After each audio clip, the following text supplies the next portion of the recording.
And they'll try and make it 2 straight over the Yankees here. First pitch of the ball game is coming. And it's hammered and caught by the shortstop Everett. What a play. A leaping catch. And this one starts with a bang. Not surprised Jeter swung at the very first pitch, knowing how Jackson's been pounding the strike zone with fastballs. Also, Verlander pounded the strike zone with lots of fastballs last night. Nice elevation by Everett.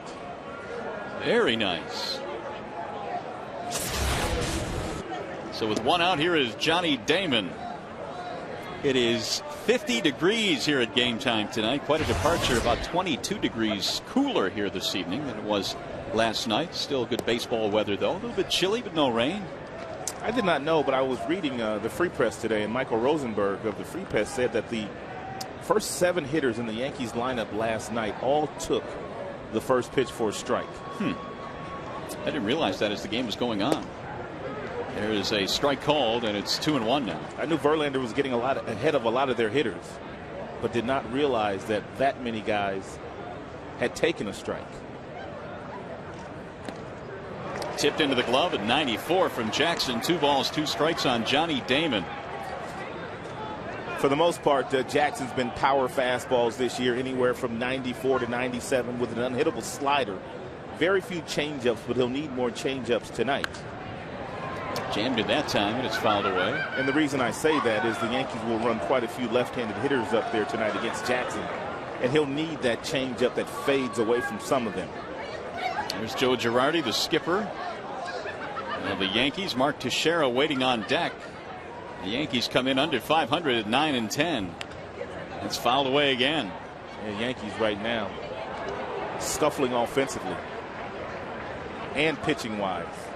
Although CC Sabathia was pretty good last night. On most nights, CC gets a win with that stuff he was featuring in last night's game.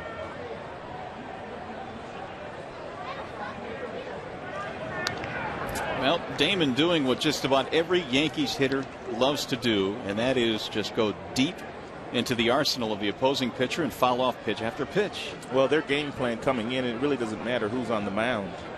You know, they want to drive that starting pitcher's pitch count up. You know, they want to get into the opposing team's bullpen. Shattered his bat right at the right fielder Ordonez. An 8-pitch at bat, but 2 gone. Let's take a look at the Tigers defense. You've got Ordonez in right. You've got Granderson in center. Anderson back out there tonight. In left field, the infield reads Inge, Everett, Polanco, Cabrera. You know Jackson's pitching and Gerald Laird behind the plate. Tigers defense brought to you by your local Chrysler and Jeep Superstore. So with 2 outs, here is Mark Teixeira, the switch hitter, facing Edwin Jackson. Teixeira off to a 220 start. Talked a little bit about this last night. Without A-Rod in their lineup, it is a whole lot easier to pitch around him. The 1-0 pitch. There's a strike. Teixeira, of course, signing the big deal in the offseason. There was some thought that he might go to the Boston Red Sox. Grew up in Maryland, perhaps the Orioles, but he ended up in New York. And he had a big year last year, splitting time between Atlanta and the Angels. The Angels traded for him down the stretch, hoping that he would make the difference once the playoffs rolled around. But the Angels were defeated in the first round by Boston. He's got an impact bat from both sides of the plate. Also a Gold Glove defender.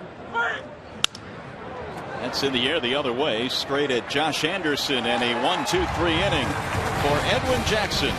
Here come the Tigers in the bottom of the first. No score.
No score in this one. We'll check out the Tigers starting lineup. Curtis Granderson in center field leads it off. Placido Polanco last night a couple of doubles. Tied for first in the American League with 9 of those now. He'll play second base. Maglio is in right field. Cabrera cleaning up. Guillen is your DH again tonight. Laird is again catching. And your bottom 3 tonight features Inge, Anderson, and Everett. Bernstein Advantage brings you the scouting report on Phil Hughes of the Yankees. Get the Bernstein Advantage. We go to bat for you. Well, Hughes went to spring training this year knowing that he had no chance at making the Yankees staff with the additions of CeCe Sabathia and also A.J. Burnett. But he pitched well in spring training. He also had 3 starts in AAA this year. Pitched very well, but winless last year in 08. He was 0-8 with an earned run average over 6.5. Well, the youngster out of Mission Viejo, California, climbs on top of the hill. Curtis Granderson, the first man to test him. And it's strike 1 on Curtis. 1 for 4 in the ball game last night for Granderson, and the average at 250. He's gotten off to a good start in terms of power. 6 homers already. Fastball rides inside. 1-1. That's a new pitch for Hughes. That last pitch, it's a cut fastball. It allows him to get in on the hands of the left-handed hitters, which is something he was not able to do last year.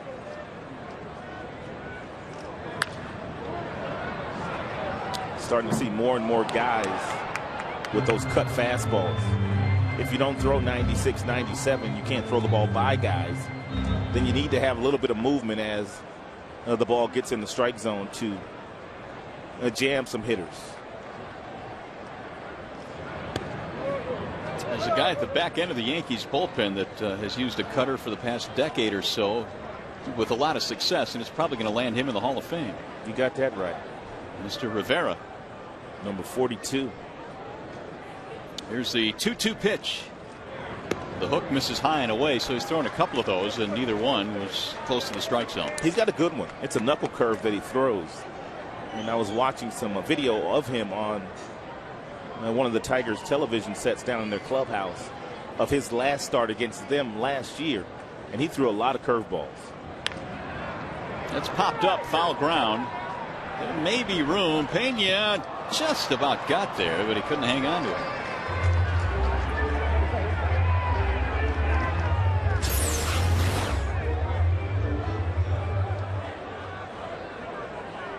Got a little scared of that wall. That was in his glove.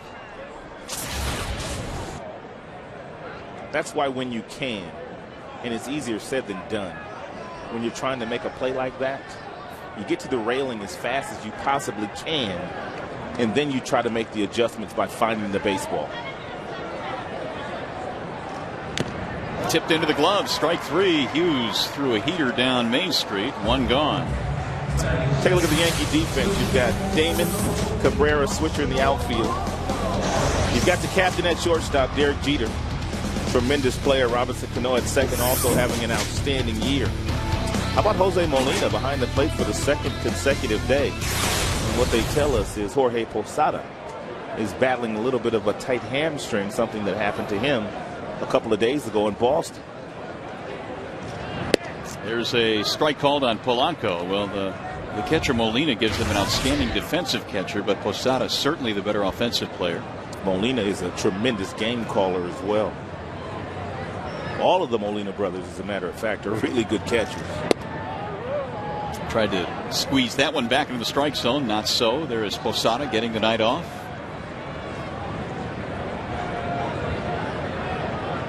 One ball, one strike on Polanco. 2 for 4 last night. Couple of doubles.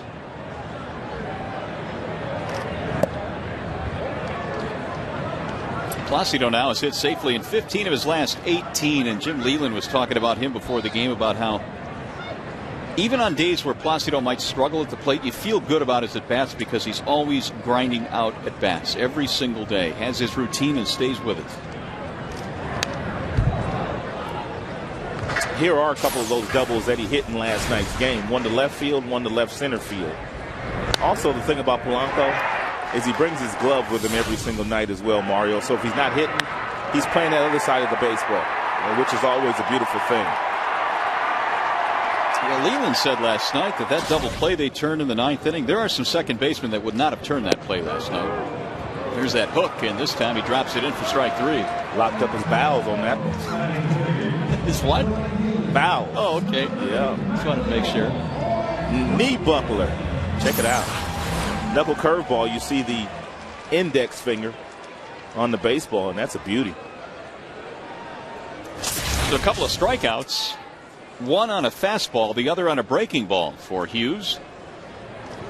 Ordonez takes a hack at the first pitch and fouls it away. Maglio had the big blow last night. It was a home run that turned out to be the difference. His only hit last night. Couple of homers this year. He also hit one a mile in Kansas City on the last road trip.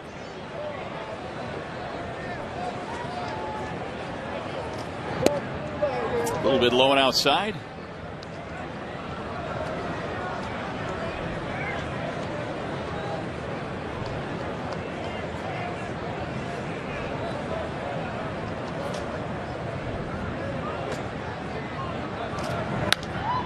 It's lifted back out of play. His home run last night just barely made it out. I thought on the first look that we had that Swisher knocked it over, but he didn't. He never got glove on it.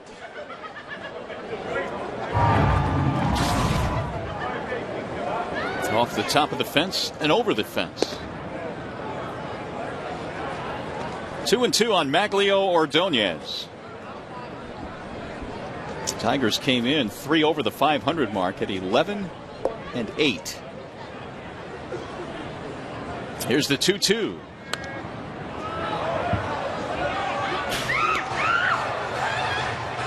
Ordonez, before this season is over, is going to get near 2,000 career hits. He needs 151 to get there. There's Cabrera waiting on deck. Again, the 2-2 pitch. Breaking ball is hammered to third. Diving stop by Pena. To his feet. He throws him out. A nifty play by Ramiro Pena. Takes a double away from Maglio. Some good defense.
To you by Comerica Bank, standing the test of time since 1849. Your Motor City Dodge dealers. Keep in touch with Mom this Mother's Day with Comcast high-speed internet. And by Arby's Bacon Cheddar Roast Burger Sandwich. Try it today. It'll have you saying, I'm thinking Arby's. Here we go to the second. It'll be Hideki Matsui to lead it off.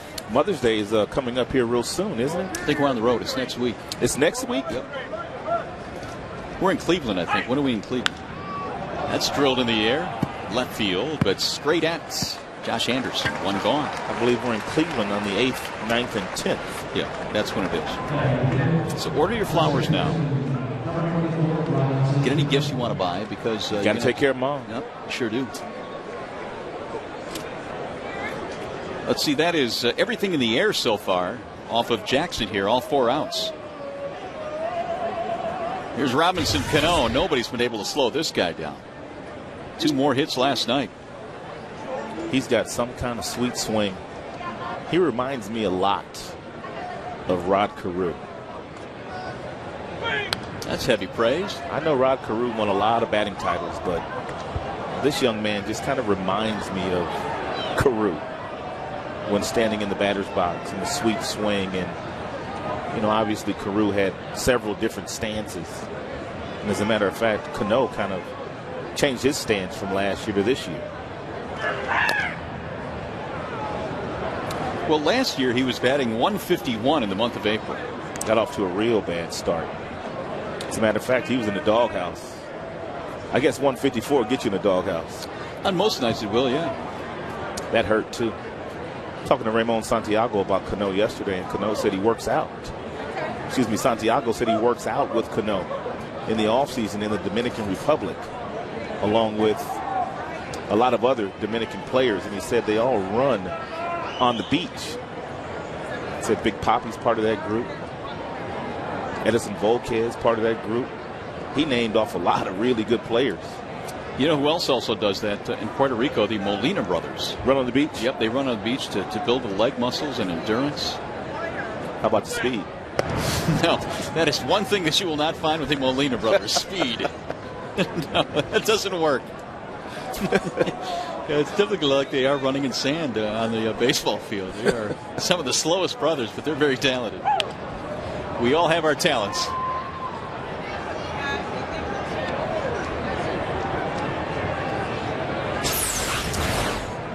Check out Cano, a little tap for Darryl Cousins, home plate umpire. I noticed he did that last night with the home plate umpire as well.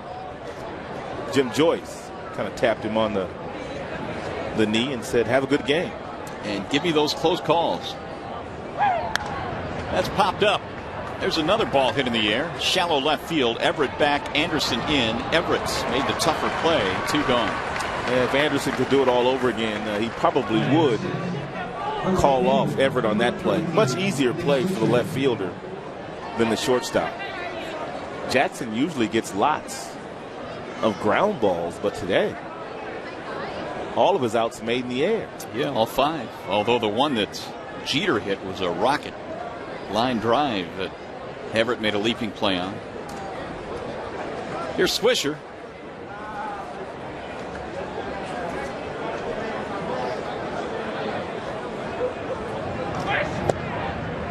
A little bit low and outside. 1-0 on Nick Swisher.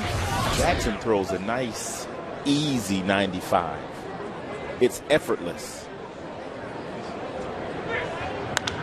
That's on the ground to first. There's your first ground ball out. Cabrera handles this one. Yet another 1-2-3 inning for Edwin Jackson. So far, so good for the big right-hander.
4. The Tigers will have Miguel Cabrera leading it off, and the month of April typically is a good one in the career of Mr. Cabrera. He's continued that in 2009. All of his numbers, for the most part, stack up with what he has done since coming to the major leagues. Yeah, as good or if not better in some instances. And Cabrera takes a strike. Batting average way up so far in the month of April this year. It stands at 380 right now. He was 1 for 3, had an RBI single off CC Sabathia last night in his first at bat. Phil Hughes struck out a couple in the first. He got the Tigers 1, 2, 3. And apparently he's doing in this game what he did in his 3 starts in the minor leagues, and that's throw strikes, because he struck out 19 in 19 innings and walked only 3. He's throwing a whole lot more fastballs than the Tigers were watching on that video before the game today. The hook is hammered to left and a base hit. He hung up there for Cabrera, and he punished it. Well, it's a hanging breaking ball, and Cabrera, when he's right, his upper body and his legs work together. And what I mean by that, he takes a stride, and then there's some separation with the hands that go back. You see the hands that go back, and then he pulls them in nicely. He doesn't crush that ball, but he gets enough of it to get it in between short and third. He's got powerful legs, and that's where the majority of his power comes from. Well, the Tigers have their first hit, first base runner, and here's Carlos Guillen.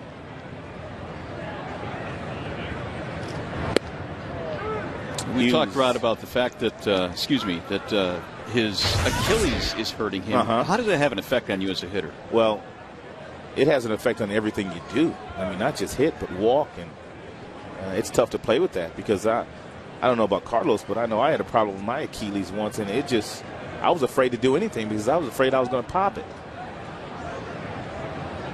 Here's the 0-1, runner going, and it's a bouncing ball hit to second base. They'll stay out of the double play. 1 out. How about that? Don't know for sure. Yes, maybe I do know for sure, because Cabrera's not going to steal a whole lot of bases. No. So apparently Leland in a very aggressive managerial mood, and a lot of times the base runner will tell you, if he's looking in, a lot of times it's a hit and run. If you see a guy with his head down and beelining toward second base, usually that's a straight steal. But Jim put the hit and run on at an 0-1 count. Very unconventional sometimes. Doesn't really follow baseball rules in terms of when he'll use that hit and run. The way that he has been managing this year, even if you are scouting here as one of the advanced scouts that are watching the Tigers before your team plays them, and there's no rhyme or reason to what Jim's been doing. He's squeezing, he's hitting and running with different guys. Certain guys are sacrificing. He's managing very aggressive this year, more aggressively than I think he's managed in his prior 3 years as a Tigers manager. I would agree with that. There's been less of a pattern this year. There's a strike called. The second baseman, Cano, was sneaking in behind the runner and was out of position defensively. Well, that's what you have to do as a pitcher. You have to know what your second baseman's doing, and if he breaks toward the bag like that, you've got to step off the rubber.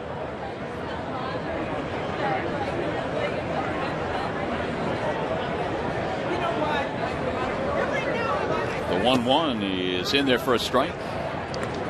Gerald Laird is batting .320. So far, Hughes is moving the ball around the strike zone. And he's got pretty good control. Inside fastball, cutters away to the right-handers. Also that knuckle curveball. There it is, but it missed inside. He thought he had him there. Also has a changeup, but doesn't throw many changeups. Nice quiet frame job by Molina, the catcher. He made sure he gave Darryl Cousins, the home plate umpire, a nice long look at it. Again, same pitch. This one missed way inside, 3-2.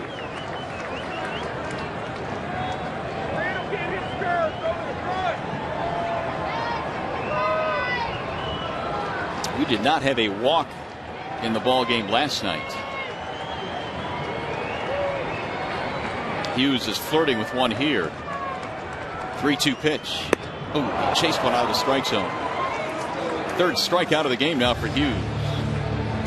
Hey fans, this Saturday the Tigers will be featured on Fox Saturday Baseball as Miguel Cabrera leads Detroit against Grady Sizemore and the Indians in a showdown between Central Division rivals. Coverage begins at a special time of 3:30, right after This Week in Baseball on your local Fox station.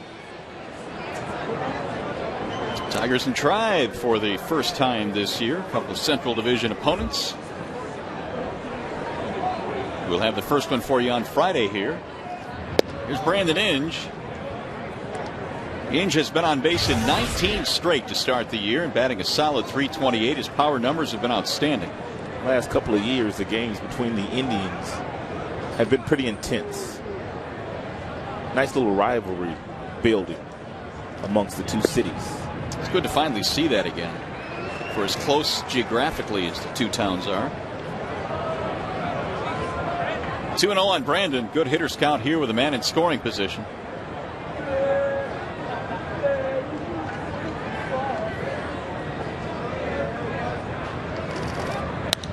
Fastball is lifted in the air. Right field. Hit it off the end of the bat. Swisher is under it. Side retired. Tigers get a man to second base. No farther though. We played 2. Still no score.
By Bell Tire. Trust us, we'll make you happy you came in. That's a promise.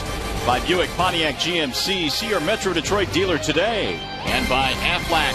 We've got you under our wing. Back here at Comerica Park, where the Tigers and the Yankees are scoreless. This game is available in crystal clear, high definition on Fox Sports Detroit HD, sponsored by Comcast. Edwin Jackson back to the hill. 6 up, 6 down so far against the Tigers right-hander. Melky Cabrera moves up in the box and slaps one foul. 0-1. Yeah, Yankees a lot more aggressive tonight against Jackson than they were against Verlander last night. And you're realizing that Jackson has thrown lots of fastballs in his first 4 starts of the year. Fastball missing up. Cabrera, Molina, and then Pena. 7, 8, 9, and Joe Girardi's lineup tonight. Melky last year hit 8 home runs, knocked in 37. 2-1.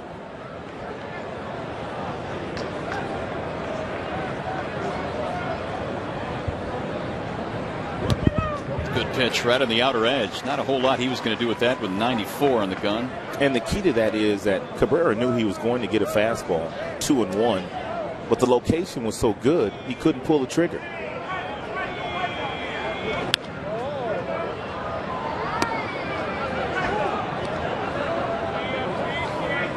Two and 2 on Melky Cabrera. He's had some pretty good success against the Tigers. He has hit safely in 17 of his last 19 against Detroit. Had a hit in the ball game last night. And there's a rifle shot to right field. Another base hit for Cabrera. Leadoff man on. The Yankees have their first hit of the game.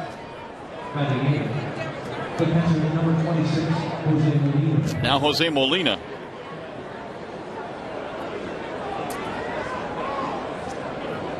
Molina starting back-to-back games in this series. He's hitting .280.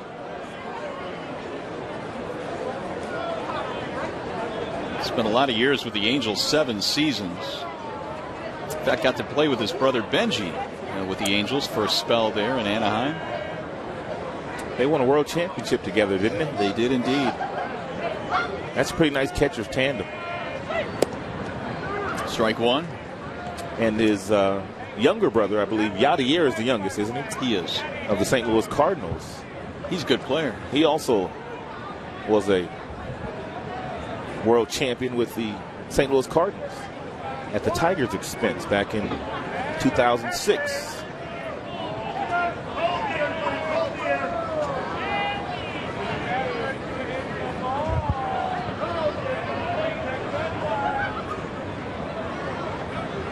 Jackson paying some attention to Cabrera, who has one swipe this year, and he's been caught once. Molina showed bunt on the first pitch.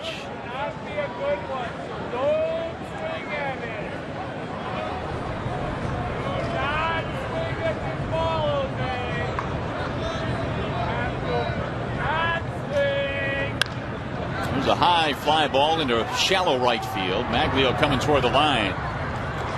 Well, there's another fly ball out for Edwin Jackson. One gone. 6 of his outs tonight have been in the air. Here is Ramiro Pena. And while most of the Yankees last night had all kinds of trouble against Verlander, Pena had a couple of singles against him.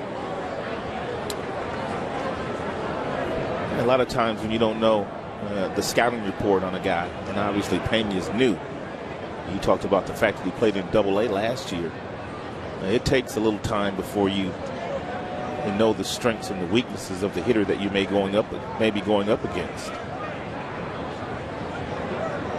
Pena batting .235.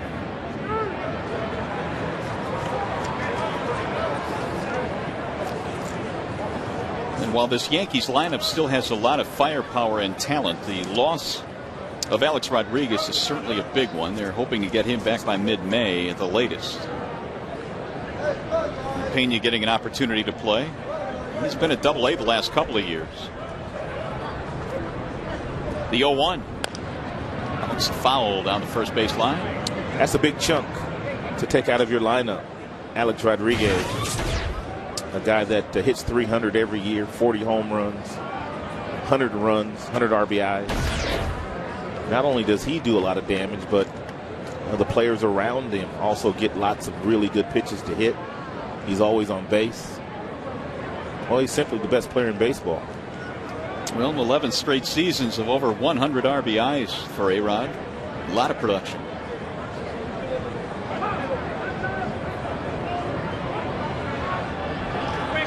Jackson bluffing the runner back.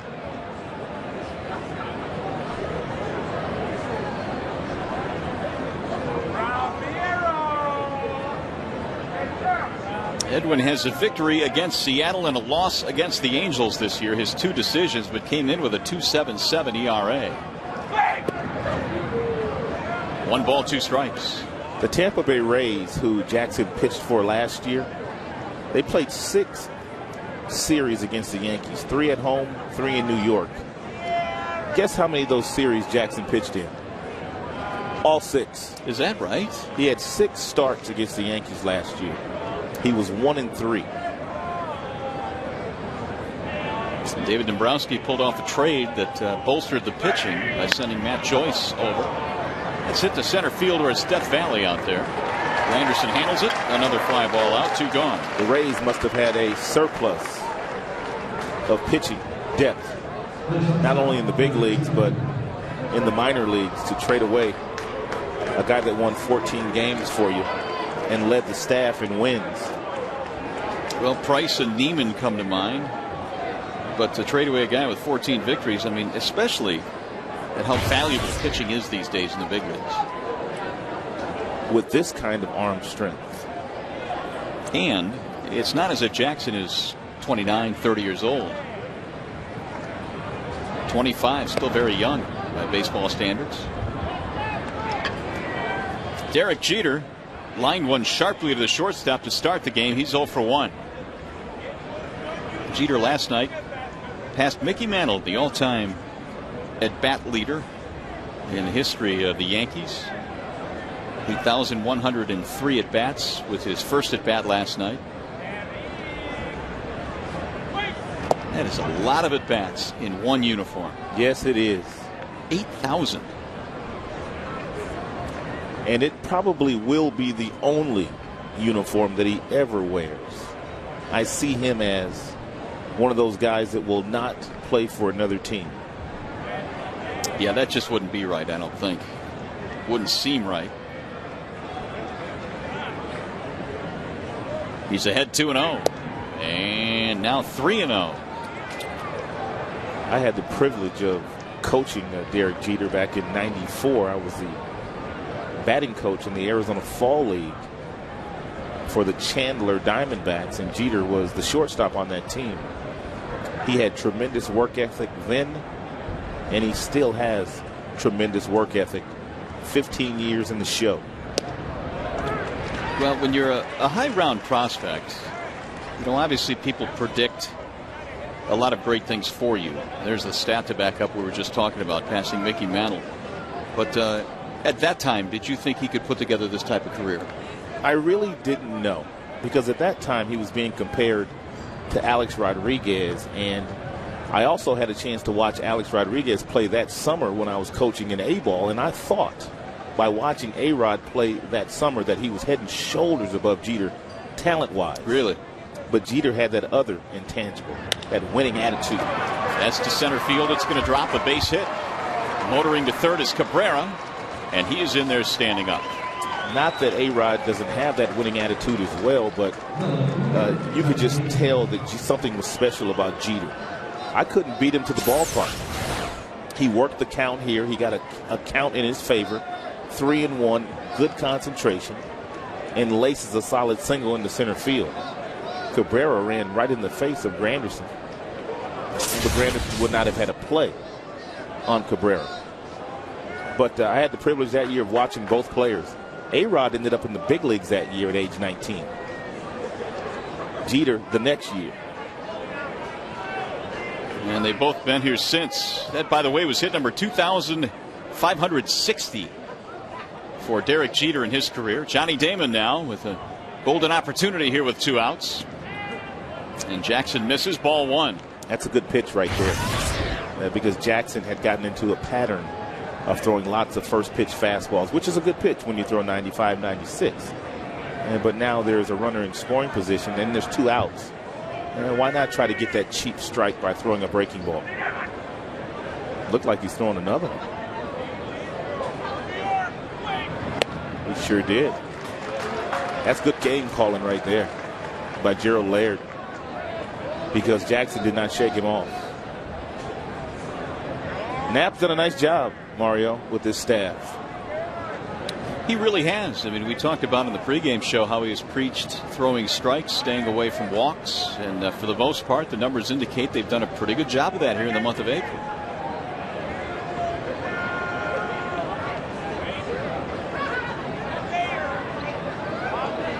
It's one thing to come in as a new pitching coach and preach a philosophy, but to have your guys go out and take it to the mound on a nightly basis, it's got to be rewarding.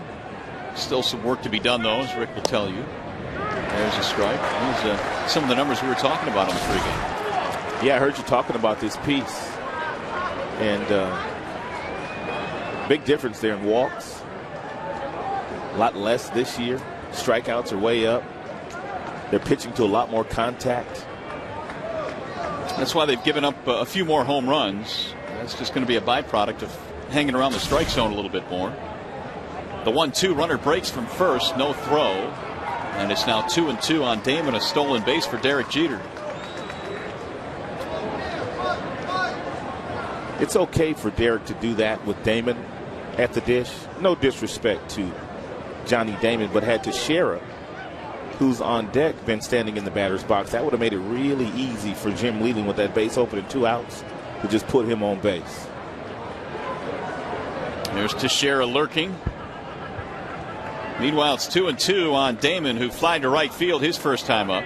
So he knows he's going to get something to hit. And he flares this one toward left center field. Anderson is there to retire the side. Jackson pitches out of a jam by getting yet another fly ball out.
We go to the bottom of the third now at Comerica Park, and Josh Anderson will lead it off. He'll be followed by Adam Everett, and then back up topside with Curtis Granderson.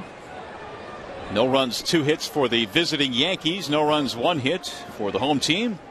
And word getting around quickly on Anderson, already being crowded at the corner infield positions by Teixeira and Pena because of the speed that he has. And also the middle infielders, they also know that if he hits a ground ball at them, they can take little time getting the ball over to first base. He'll beat it out. It's popped up, heading back toward the seats. Pena gets there right against the railing. 1 gone. There was a play earlier with Pena over toward the rail, a ball that hit his glove that he didn't catch. And I made the comment how quickly you have to get over there and then find the baseball. That's exactly what he did this time. He got over there, he got to the railing, and then he made the catch with the baseball.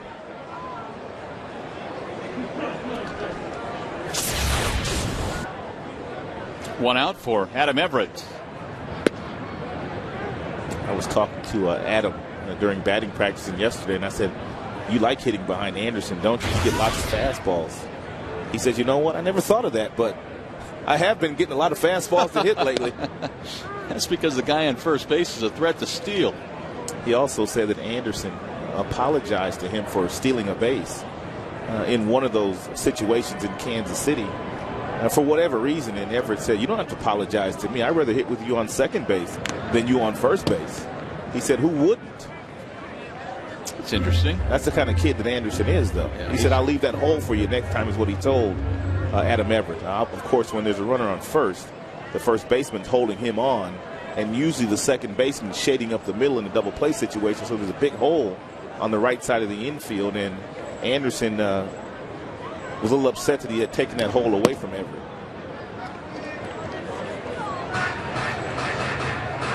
Well, he's a good teammate. He's a good guy, and it seems like this Tigers clubhouse is full of a lot of good teammates this year. Nice mix in terms of chemistry, although Jim Leland will never buy into the chemistry factor. If you win, you have good chemistry, is Leland's favorite line. Here's the 0-2 pitch. And there is a ball that apparently was a little bit low.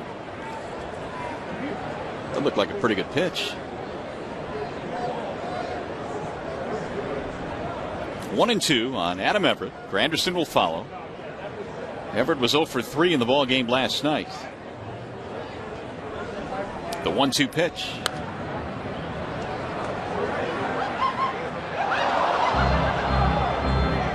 Everett has been a nice addition to this team.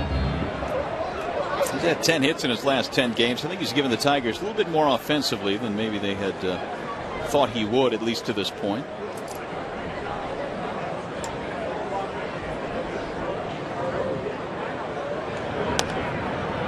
That's chopped slowly and foul third base side. Just got a piece of that breaking ball that Hughes has thrown quite a bit tonight.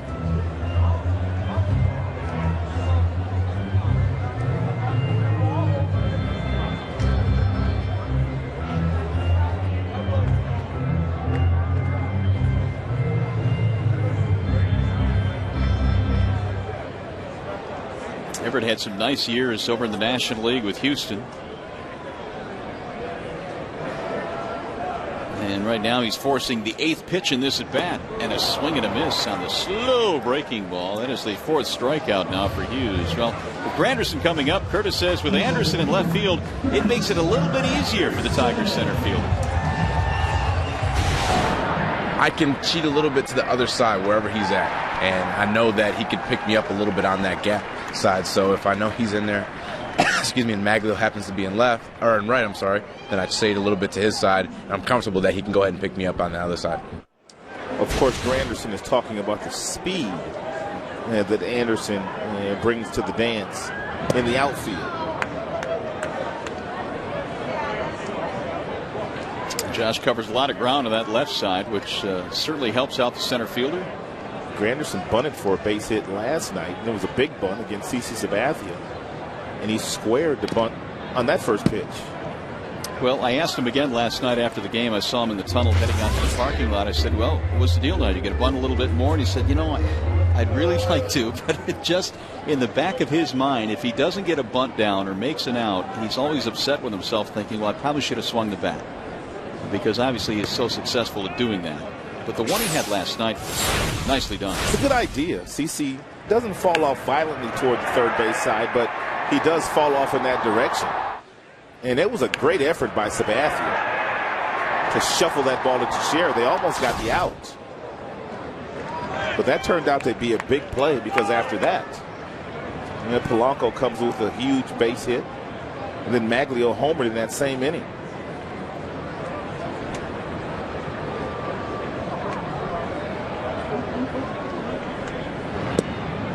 And there's ball 4. So the Tigers get a 2-out runner. Granderson is aboard.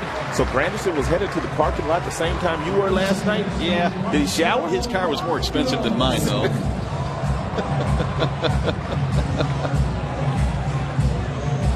He's such a great kid. I mean, Granderson is he's truly a gem. We talk about it a lot, but he's such an affable personality. And the one thing he says, you know, they continue to crowd me at the corners, and that's another thing that kind of dissuades me from bunting all the time. Yeah, he's a good kid. He gets it. And he realizes that he's a role model. And he just does a lot in any community that he's in. Here's Placido Polanco. You know, Bob Watson was the general manager of the USA World Baseball Classic team. And I remember reading a quote that he had said about Granderson. And he said, there is no World Baseball Classic USA team without Curtis Granderson. That's just how much he's done for baseball as an ambassador, traveling to different places, talking about baseball. It's a great quote, and it certainly fits.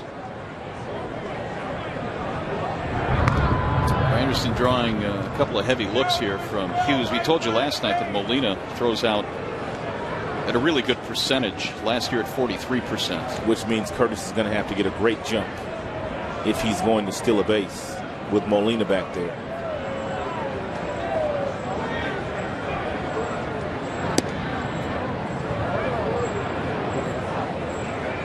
One ball, no strikes on Placido Polanco, who struck out back in the first.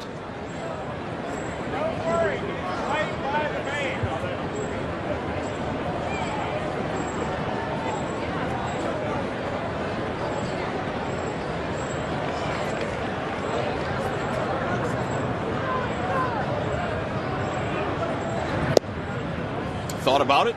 2-0. You know, Joe Girardi has the luxury of having a former outstanding catcher on his staff, the bench coach, Tony Pena. And apparently Pena handles the running game for Joe Girardi. He's the one that gives the sign to Molina as to what they want to do with the base runner. It's a nice luxury to have.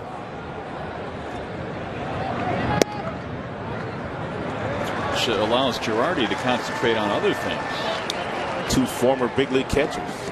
And Girardi caught in the big leagues, and so did Pena.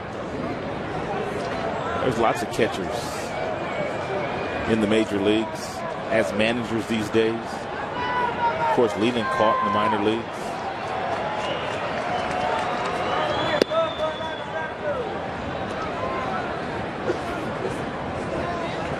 Pena played for a long time.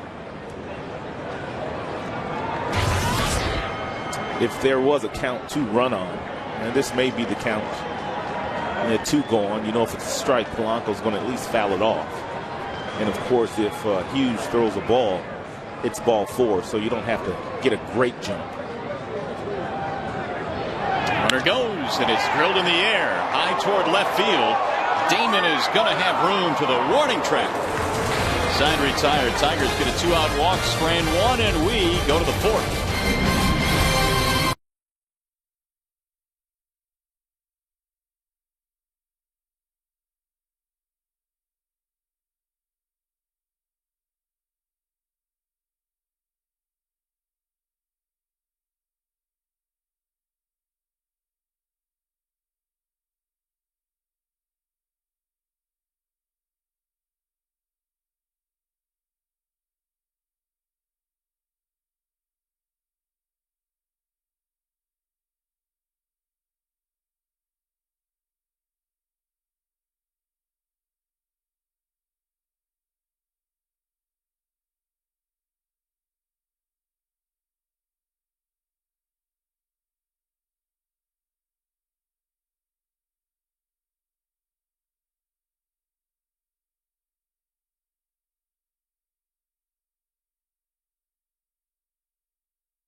We're both off the same pitcher. Can you name him? Great question. I have no idea. No shot. Nope. I mean, I can start guessing guys until we got it, but that might keep us here up till tomorrow morning. Here's Mark Teixeira to lead it off. And he looks at a strike from Edwin Jackson. This much we do know. It's a former Tiger. Oh, we do know that. I would bet it is. Yeah. Oh, because of the tie-in? I see what you're saying. Okay, well, let's start naming former Tigers. I'll go with... Let me think about it. Denny McClain. It's a good guess. 1-2 on Teixeira. Matsui and then Cano to follow. The Yankees had a scoring chance in the third. They got runners to second and third with 2 outs, but Damon flied out. Jackson's 1-2.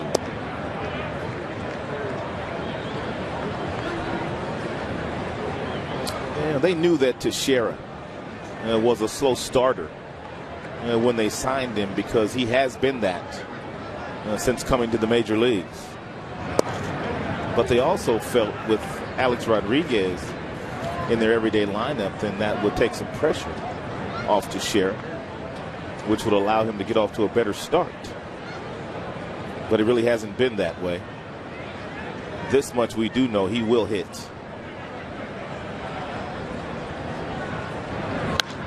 He rolls this one to first base, and Cabrera handles it with no trouble. One out. Well, now you can follow Fox Sports Detroit on Twitter and become our fan on Facebook. It's easy and it's free. Simply search Fox Sports Detroit on either site and become part of our social network community. That's Fox Sports Detroit, available on Twitter and Facebook. Are you handling the tweeting for us? I'm tweeting as we speak. No, I'm kidding. You can handle the tweeting tonight. I think I'm going to get me one of those. Well, it's not actually a those. It's them. It's not a device. It's a concept. A what? What is it? We'll go over this after the game tonight. It's got to be one of those. I know it's popular. It is popular. Everybody's doing it. Just when I learned how to text. Oh, you're way behind. Texting's old school now. I know now. I just got rid of my beeper. You did not. I did. Still have a rotary phone? Here's Matsui. Fly to left field back in the second. He's 0 for 1. Jackson's 2-1 pitch. Hi, Papa. Who wants it? Cabrera is calling for it. 2 outs. Everything continues, or most everything continues to be in the air tonight for Jackson. He's got that overpowering fastball as we look at the pitch count. And most of the Yankee hitters have been a little tardy on it. He's thrown 54 pitches total. He strikes to balls ratio is really good, as it has been in his prior 4 starts. But I've been awfully impressed with Jackson. He's got really good mound presence and good stuff. And there was always, Rod, that thought that he just was going to walk too many because his walks were high in Tampa. Yet that really hasn't been too much of an issue here. No, it really hasn't. I think he had 1 start where he walked 3 people, but that's been the high so far.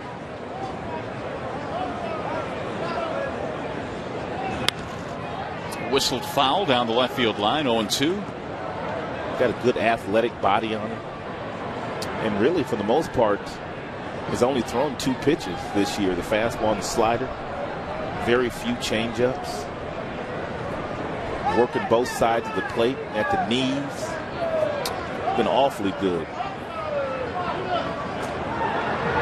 That's what I'm talking about. You saw layered motion with the glove. He wanted that pitch down, and Jackson threw it right where he wanted it. Also layered knew, because he asked for it down, that he had to block it with 2 strikes.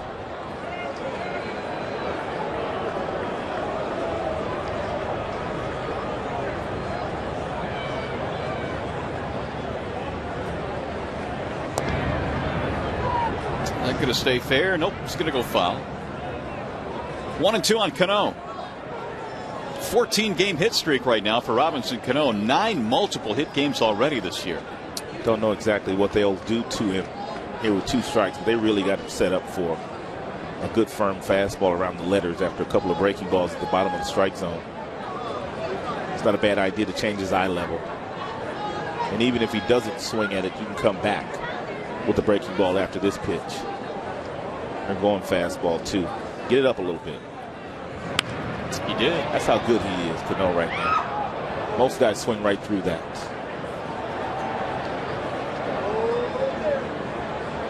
But he does enough just to foul it off, because he really can't do a whole lot of damage with it.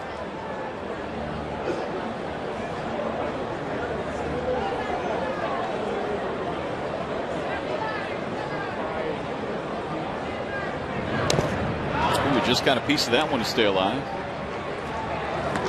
Just throw it down the middle and let him hit it at somebody. Exactly. In the last 3 years, there's only been one player that has played more games to second base than Cano, and that's Brian Roberts of the Orioles. This guy's been out there just about every day. This year, though, his numbers offensively skyrocketing early on.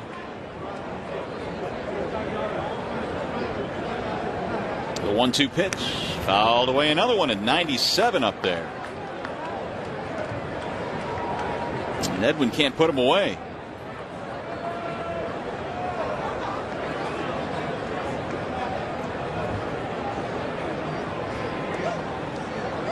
There's a difference we were talking about. 158 a year ago today.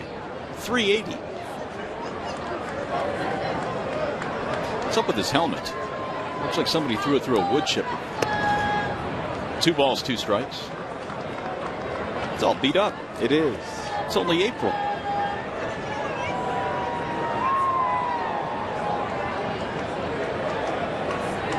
It's turned into a pretty good at bat here for Cano. He's battling. 2 out, nobody on. It's the 9th pitch in this at bat coming up. And here it is. Breaking ball fouls off another one. This is where pitchers start to become a little bit frustrated now. It's going to be the 10th pitch. Jackson throwing everything he has at it.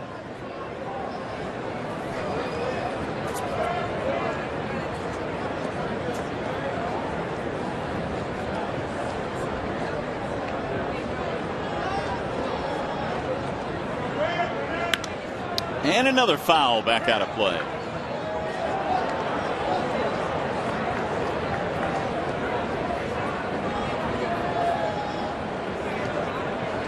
Ten pitches so far in this at bat. And now Laird is like, dude, what do you want to throw? I'm tired of trying to figure it out. Well, then it's not like Edwin can reach back and just throw it by him, apparently. He is fouled off 97 miles an hour. Tried one more time here. Cano trying to keep it going for Swisher. Again, the 2-2. And that's low. 3 balls, 2 strikes.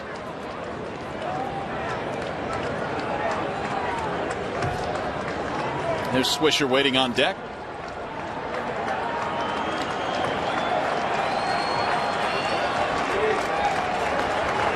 Three and 2 on Robinson Cano. And a bouncing ball to short. Oh, Everett falls down and has no play. That ball took a wicked hop on Everett.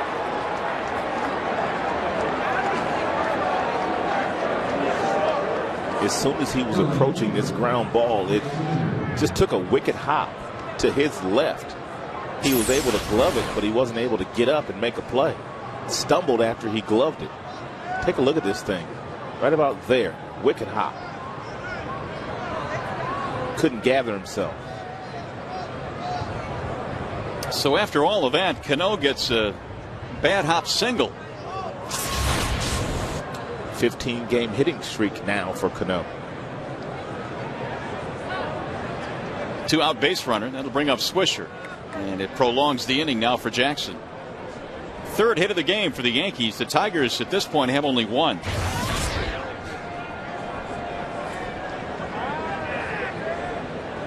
Swisher is 0 for 1.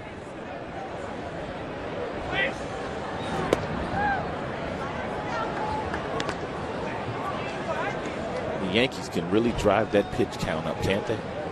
Even when they're not getting lots of base hits and driving in lots of runs, they still make that starting pitcher work awfully hard out there every night. Yeah, on a nightly basis, literally.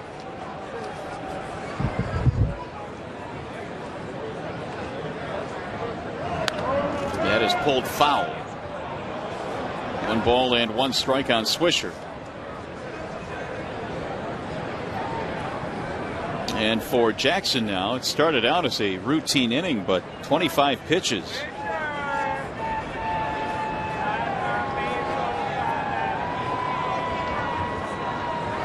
Swisher has good power. He's hit 4 home runs this year. And he takes high. That's a pretty good success against Jackson in his career as well. .333, a couple of homers.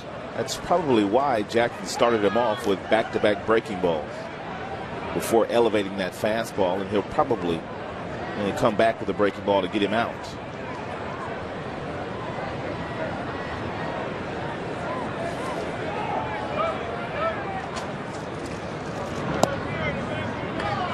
Three and one.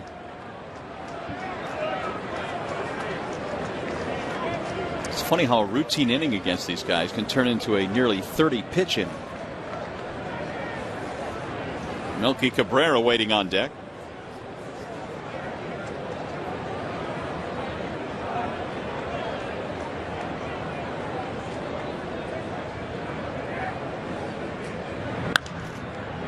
Fouled back out of play. Inge giving a look. Not going to have room. On balls hit down the left field line, and balls similar to that one right there. If you're Inge and Anderson, you can't give up on them because there's a lot of wind up at the top of the stadium that's blowing that ball back into foul territory.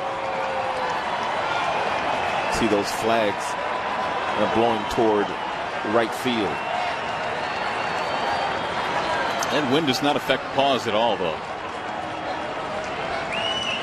3-2 on Swisher. Last night, I think the wind was blowing the other way. It was. See, third 3-2 count here in this inning. With the runner going, there's ball four. So a single and a walk. And Jackson needs a blow right now. This is his first walk. It's going to bring the pitching coach Rick Knapp out.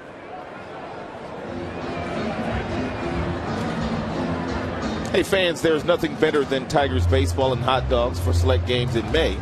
The Tigers All-American deal gets you an upper box ticket, hot dog, and a soft drink for only $22. Call 866-66-TIGER or visit tigers.com for the All-American deal. Rick Knapp out just trying to get Jackson back on track here, give him a little bit of a blow. Yeah, the way that Jackson is pitching tonight against the Yankees is pretty much how his 6 starts last year against them went. And we told you the record was 1-3 against New York. The earned run average was over 5. Yeah, but they saw a lot of pitches against him.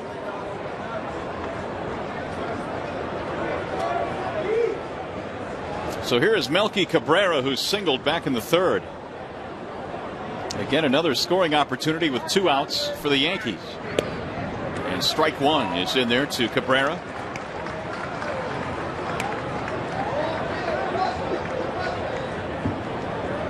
Jackson threw 104 pitches in his last start, the first time he had gone over the 100 mark, and that was in 5 innings against the Angels. Yet another team that will make you work. Fouling pitches off. There's Rick Knapp writing some more notes down. 0-2 on Melky Cabrera.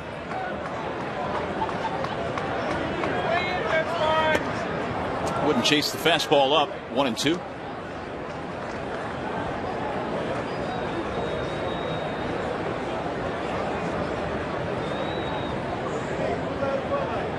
One thing the Yankees team as a whole has not been very good at this year, and that's hitting with runners in scoring position. Swing and a miss. They fail again. It took a while, but Jackson pitches out of the inning, and the Yankees strand 2.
Mantle had 8,102 at-bats, 536 homers. His last AB and home run were both off the same pitcher. Can you name him?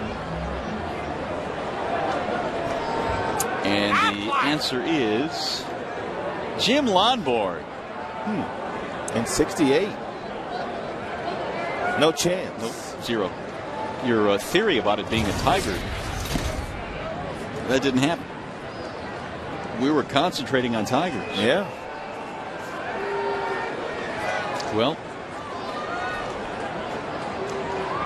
Lonborg was the answer. He won the Cy Young in '67.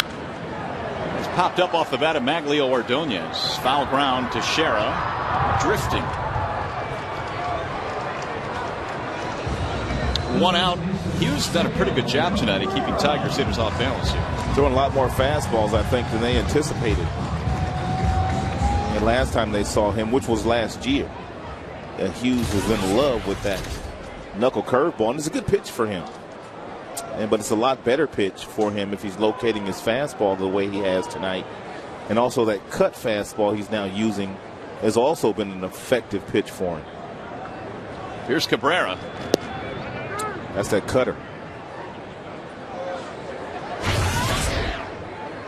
1 for 1 with a base hit back in the second.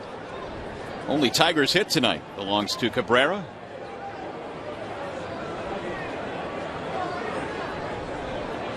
Did he get hit? He sure did, right in the hand. And on a cold, chilly, frigid night like tonight, Cabrera real happy about that. Here comes Kevin Rand, the head athletic trainer, to take a look at Miguel.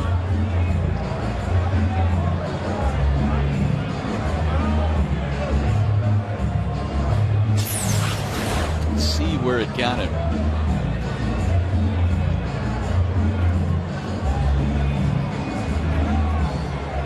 The wrist. Here's Exmo. It'll tell us. Ooh, right there. Right on the wristband. So Cabrera will continue.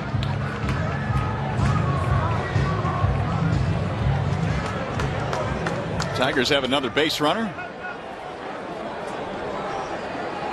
Cabby taking his time getting down there.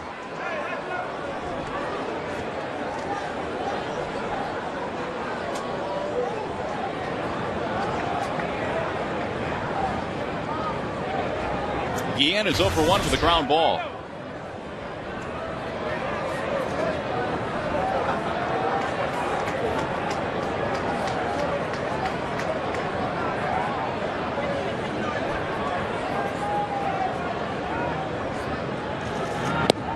And strike one on Carlos. Phil Hughes was the Yankees' #1 pick in the '04 draft. They selected him out of high school, Santa Ana, California. He was primarily a third baseman until he started pitching in his sophomore year of high school and threw a perfect game in high school. Highly touted prospect. And they say, as the story goes, that Hughes was throwing in the 90s when he was in high school. He's out of Mission Viejo. He does not look like he weighs 240 pounds. Yeah, that seems a little beefy for him.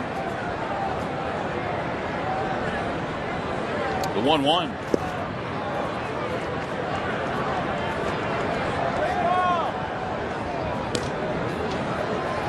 He's only 22 years old. He opened the season last year as the youngest pitcher in the majors, something that Rick Porcello has done this year with the Tigers. Speaking of Porcello, he gets the ball tomorrow night for the Tigers against Jabba Chamberlain. Another intriguing matchup. That's line to left field, base hit. Carlos goes the other way, and the Tigers are in business now with 1 out here in the 4th. That's good to see for Guillen, who really has been struggling. He was 0 for 12. This was a pretty swing by Guillen. And this is what you need to do against guys that have good fastballs at the bottom of the strike zone. You can't try to pull the ball, because if you pull it, you're going to hit a ground ball to second base. So you stay inside it with your hands and you slice it the other way. This is a beautiful piece of hitting by Carlos. Here's Laird, who struck out back in the second. Hughes in this game has struck out 4 Tigers. He's walked 1. He has hit 1. The previous times the Tigers have had a runner on second base, Hughes went to his breaking ball. That time he went to his changeup.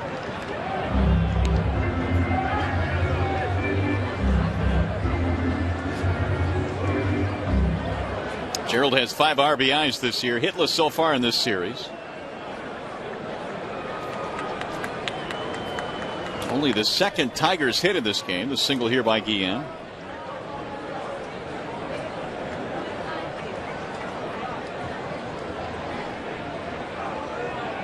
The 0-1. That time he wouldn't chase it.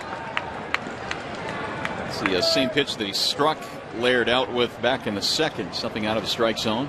When there's a runner in scoring position, Molina behind the plate, and it really takes charge. Really does not give in, does not give you a whole lot to hit.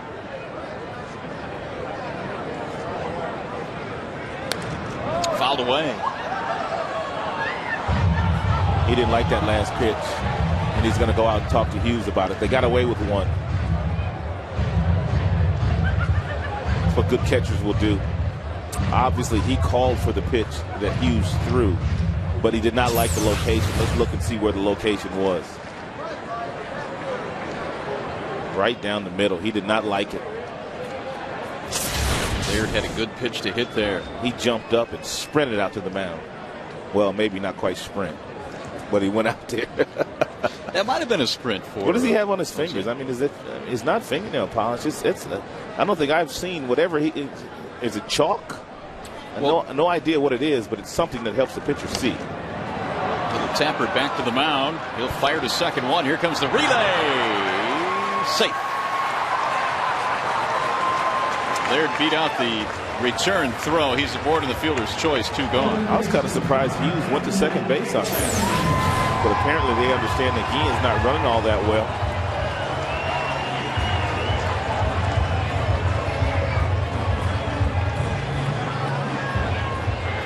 Inning is still alive, and then that'll bring up Brandon Inge.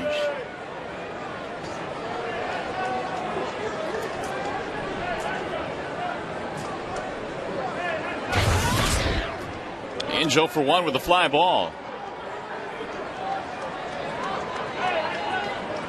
Trying to put the Tigers on the board and break the scoreless tie. He's got Cabrera at third. Ball 1.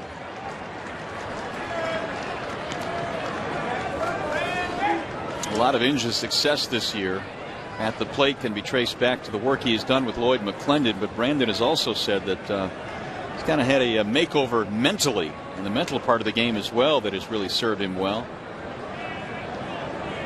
That's just as important as the physical aspect. That's low. We've seen really Brandon come out of the gates better than I think I've ever seen him come out. He almost hit another home run last night off Sabathia. He's got himself a real nice count to hit in here. And that's why Brandon has done so well this year with runners in scoring position. He's always in good hitters' counts. Rolled that one foul. Well, this is how well Brandon is doing in the American League as far as where he ranks. Home runs, slugging percentage, RBIs, on base percentage, all the important categories. Top 10. He's been on base in every game so far this year. That's outside. 3 balls, 1 strike.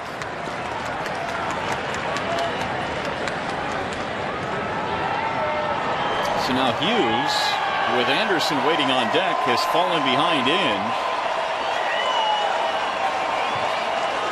I don't think he wants anything to do with Brandon.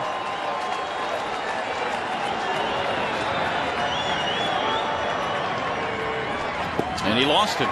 He didn't want anything to do with him. He'd rather pitch to the left-hander.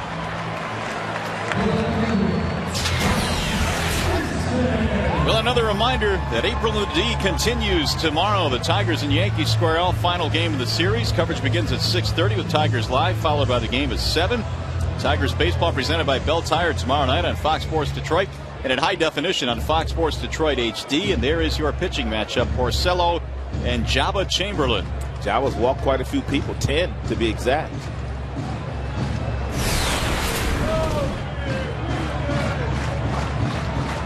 So here's Anderson now with the bases loaded.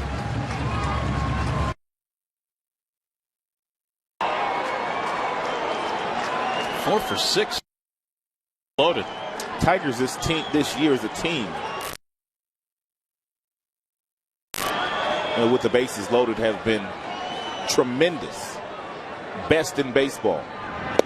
Ball 1. And Hughes basically pitched around Brandon Inge to load the bases to pitch to Anderson. That's how good Brandon's going right now.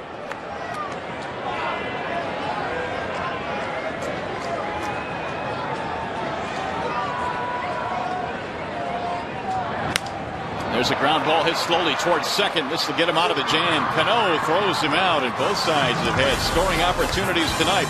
Tigers leave him loaded.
Side windows, we can do that. We are the factory.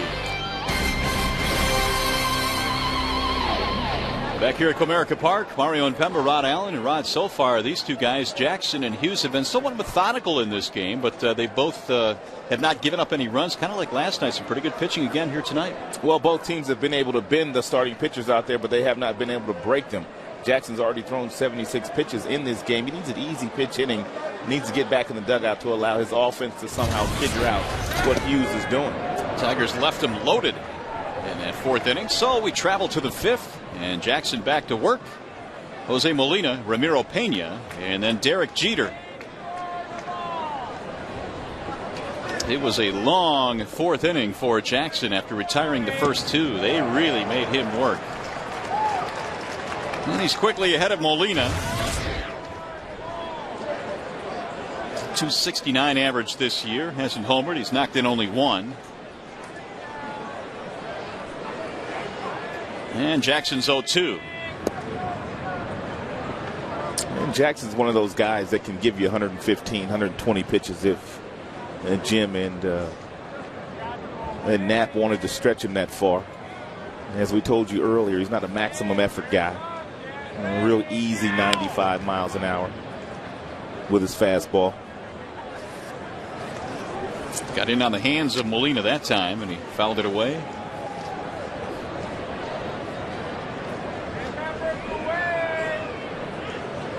One and 2.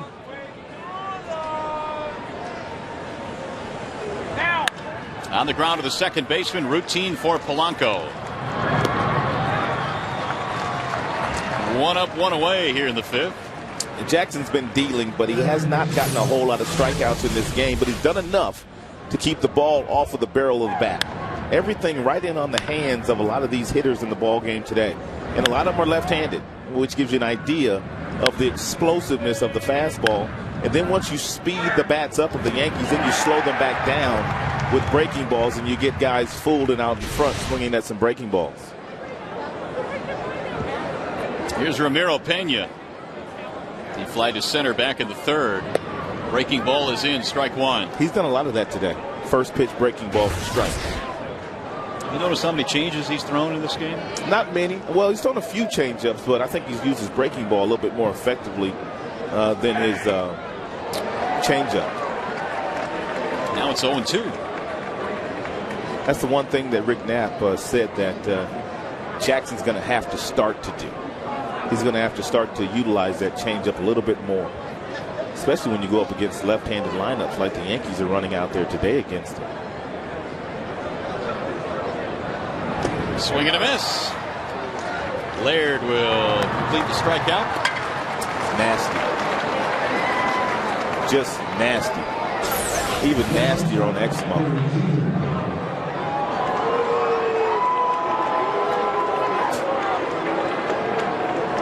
Now, would that be filthy? It would fall into that same category. Because nasty's nasty, but filthy, that's maybe a step above.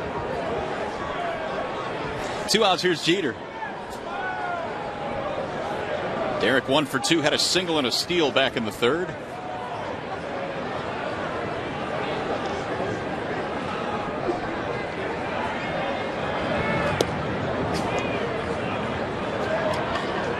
Jeter came into this ball game hitting .353 lifetime against Tigers pitching. And this is his 14th season in the big leagues. But there's one team that he just has enjoyed hitting against, and that is these Detroit Tigers.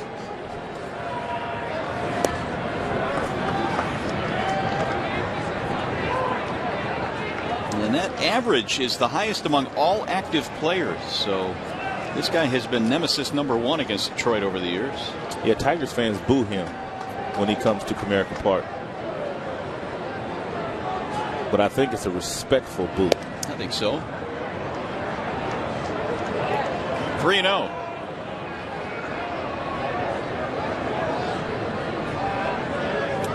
Derek Jeter grew up a New York Yankees fan because his grandmother was in New Jersey and he visited her every summer. And therefore started loving the Yankees. #1 draft choice by the New York Yankees out of high school. 6th pick in the country. However, his dad was a Tigers fan. He went astray. That's popped up. There may be room here for Cabrera. No, he can't get it. There was room. And that will keep Jeter alive. That is one of the tougher plays for the corner infielders. And the way that you make that play a little easier is you don't drift for the ball. You just kind of run to that spot where you think the ball is going to come down at, and then you make adjustments. You could see that Cabrera was drifting the entire way as he went after that baseball.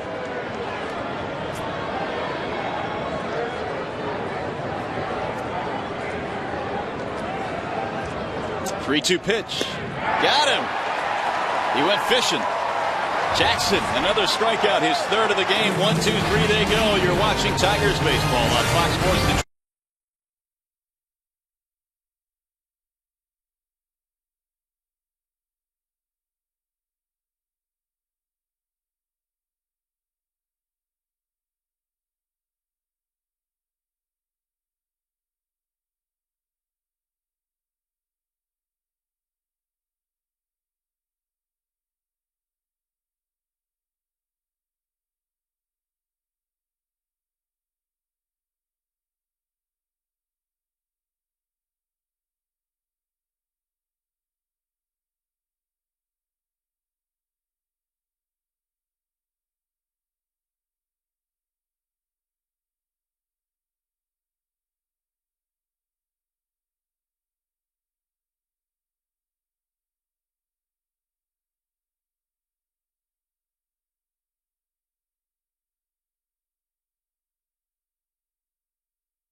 be sure to grab some ice cold Corona or Corona Light, the perfect holiday for Mexico's favorite beer. Relax responsibly. Back here at Comerica Park, we go to the bottom of the fifth inning. Adam Everett, Curtis Granderson, Placido Polanco in a scoreless game. Pitching duel tonight. Only 5 hits. Hughes and Jackson hooking up. Everett struck out back in the third.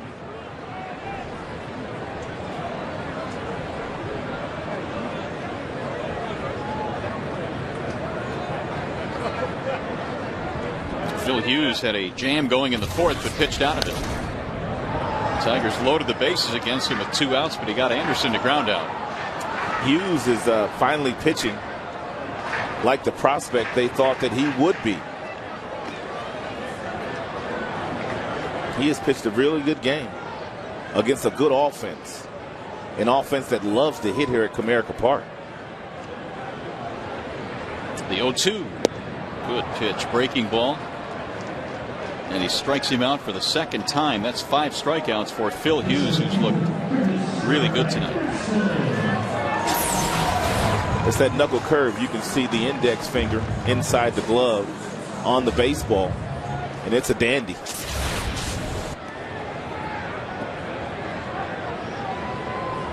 Here's Granderson.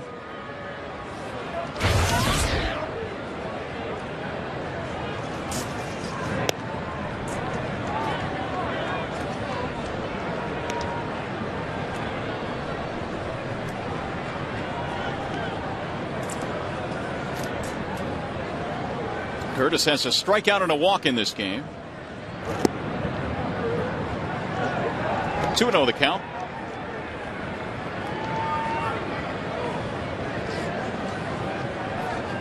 Because Hughes really doesn't have a whole lot of big league experience, and most of these Tigers don't have a whole lot of at-bats against him. That's flared foul back out of play. Not a long track record against Hughes.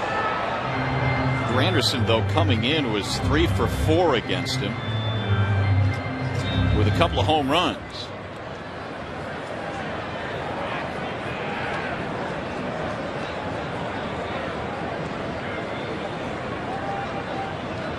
Here's the 2-1. Pulled and caught by the second baseman, Cano. 2 outs. Bring up Placido Polanco. It's funny that Hughes ends up in a New York uniform. He grew up a Red Sox fan. His father was from New England. And they would make visits to Fenway Park quite a bit, even though he grew up in Southern California. And here he is wearing Yankees colors. That might be the most bitter rivalry in baseball. Although the Cubs Cardinals is up there. Giants Dodgers maybe. I think you nailed it. I think the Yankees-Boston rivalry is probably number 1 in all the sports.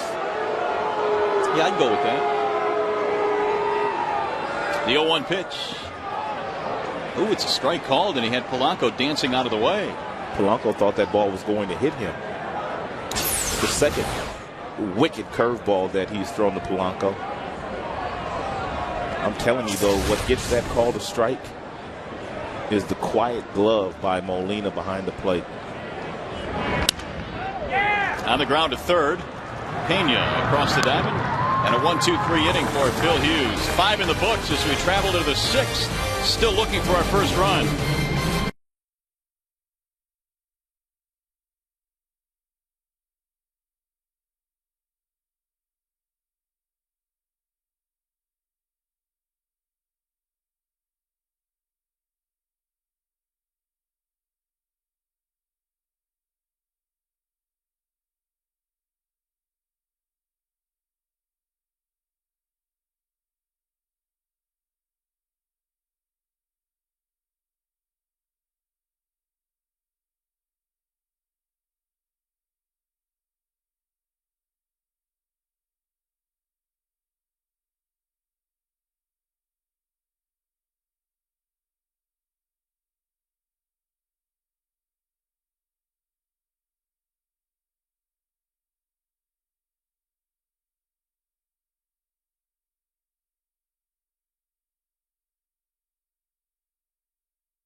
Derek Jeter to end that fifth inning. We told you Jeter with outstanding numbers against Jackson. So first and foremost, he tries to get him to chase something out of the strike zone. Counts goes 3-0. He takes a swing at the 3-1 pitch around the belt buckle. Then he climbs the ladder a little higher to get the strikeout. And he got a real tough hitter. Jeter came in with a .417 career batting average against Jackson. It's our Bell Tire pitch by pitch. Nicely done. Here's Johnny Damon to lead it off. It'll be Damon, then Teixeira and Matsui. We're in the sixth inning, still no score. These two teams playing a 3-game set. The 0-2 pitch is high, 1-2. Runs hard to come by tonight. And really last night's game was a good baseball game. Yeah, there's really only one big inning, and that was the Tiger 3-run sixth.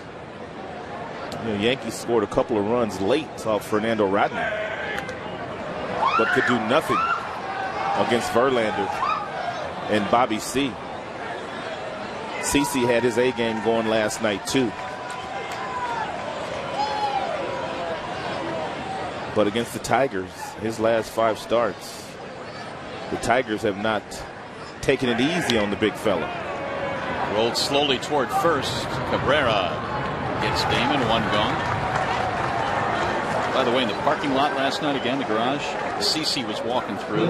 You looked up at him. That might be one of the largest human beings I've ever seen in my life. He's a big fella. He is a big, big boy. He's a big boy. Karsten Charles Sabathia. What a talent. Yeah, he's special. As I said, on most nights, the stuff he had would get his team a win. Complete game last night for him as well. That's right. Yeah.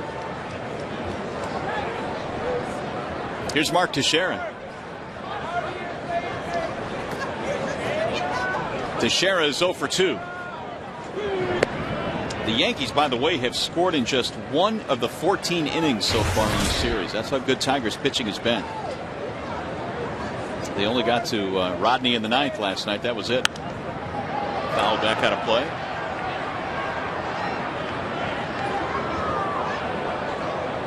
Teixeira playing the position that one of his idols used to play in the same city, Don Mattingly.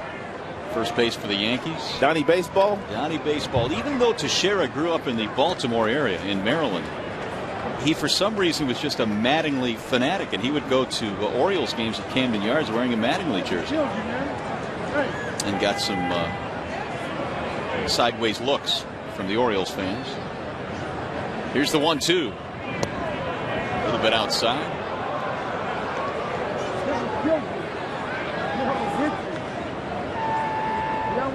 Robertson, the lefty, Lyon, the righty.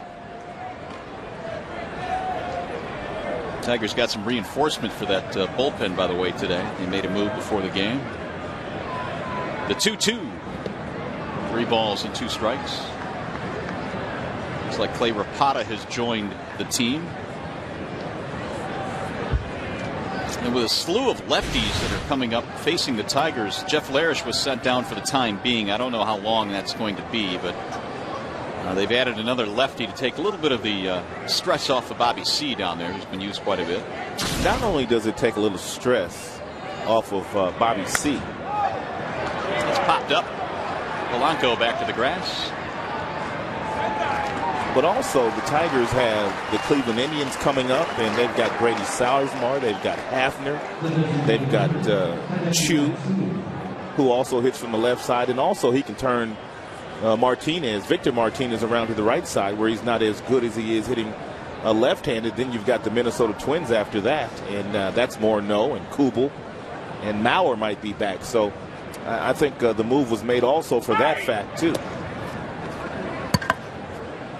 You can neutralize some of those big power left-handed bats the Tigers will see after the Yankees leave town. Here's Matsui. He tried to hold up.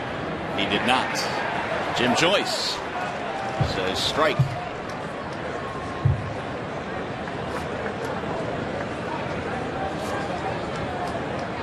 Well, you speak of those left-handed bats, and you speak of teams that are within the Tigers division, so it's going to get interesting. The Tigers on the rest of this homestand. Although those right-handers the Tigers have in their bullpen, Perry, Zumaya, and Rodney, they can overpower some left-handers, even though they're right-handers.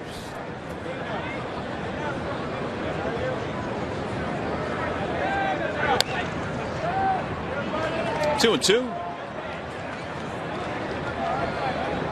What's Comcast telling us about the velocity that Jackson has featured in the game tonight? 97 miles an hour, an easy 97. And he's gone as low as 71 miles per hour with a changeup. He's trying to give him 6 scoreless here. He's thrown 105 pitches.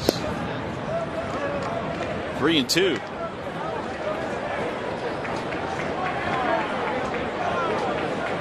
Six scoreless on most nights. With the way the Tigers bullpen has been pitching, would set up very nicely. 3 and 2 on Hideki Matsui. Lifted high in the air, deep into right center field. Maglio on the run, still going back. Curtis Granderson cuts in front and drops it.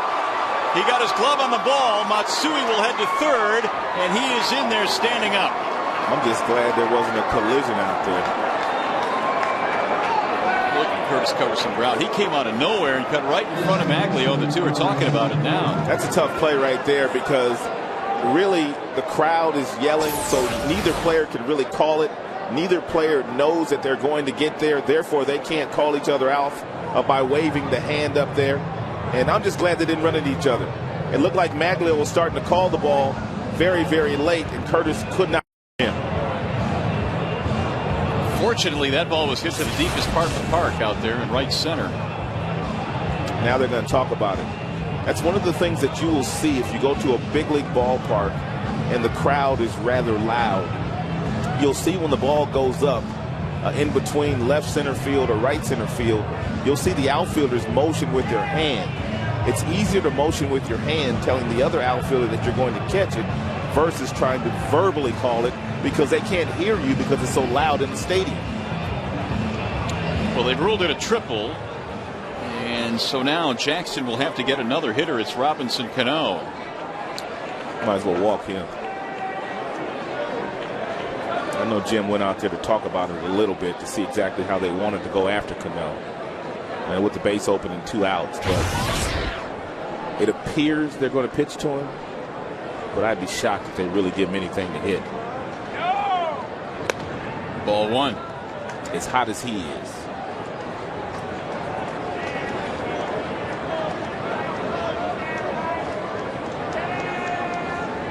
Single and 2 at bats. Although he, like most of the Yankee players, has had his trouble with runners in scoring position this year. Hitting just 192 is Cano.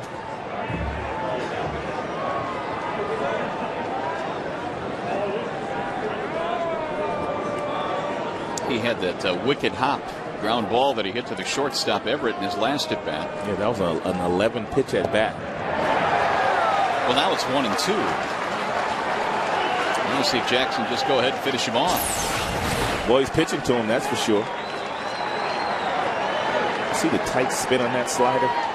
It looks like a fastball to the hitter.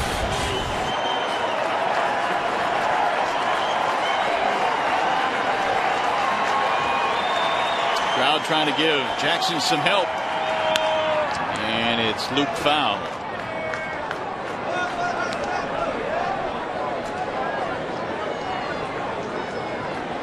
"15-game hitting streak for Robinson Cano. He's been their hottest hitter. He came in at 380. Trying to drop a run on the board here after the 2-out triple by Matsui. Good block there by Laird. He kept the runner at third base, kept the ball in front of him.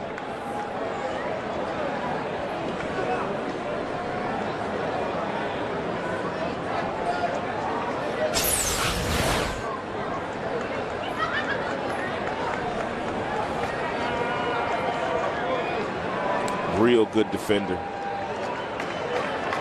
Really good. Here's the 2-2.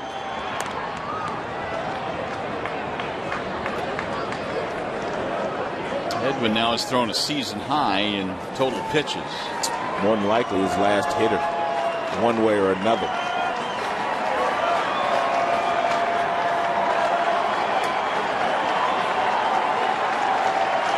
One more strike to get here on Robinson Cano. The 2-2 again.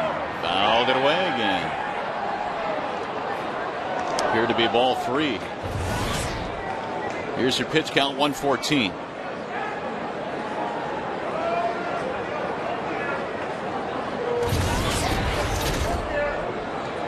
Lyon, the right-hander.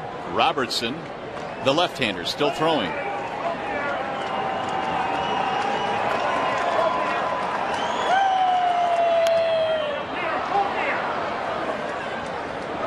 I'll tell you one thing, you come to a Yankees game here at the ballpark, you got a pretty good shot at a souvenir. All the foul balls these guys hit. Be interesting to see how many dozens of baseballs you've got to use against the Yankees or the Red Sox compared to other teams. Cano's last at bat was 11 pitches. This is the 9th pitch right here from Jackson.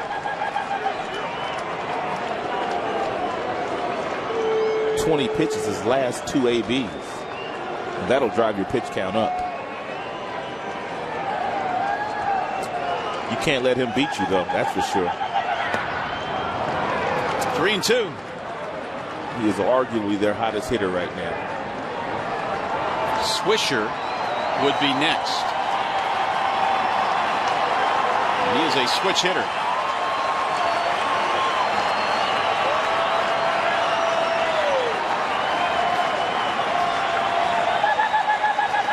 Three and 2. Swing and a miss. He struck him out. Cano is out. Wait a minute. No, they say he fouled it off. He fouled it off, and here comes Jim Leyland. Now they're going to call him out. Oh, and here comes Joe Girardi. A reversal of call by Darrell Cousins after Laird showed him the baseball. And Girardi can't believe it. We'll sort this out, come back and look at it when we come back. Big strikeout for Jackson.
Take another look at that last strikeout. Apparently he did not foul it off.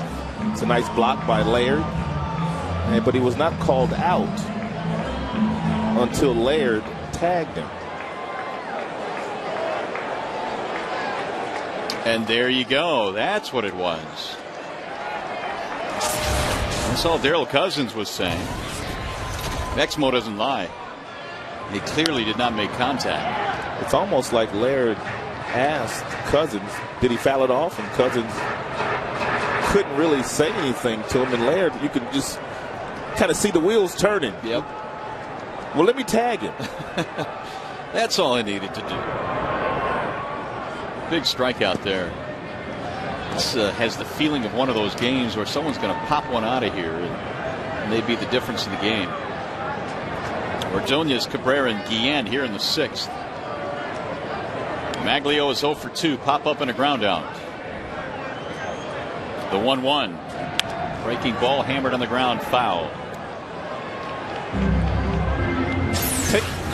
Take a look at Cousins first, give the safe sign. But then watch Laird, the expression on his face.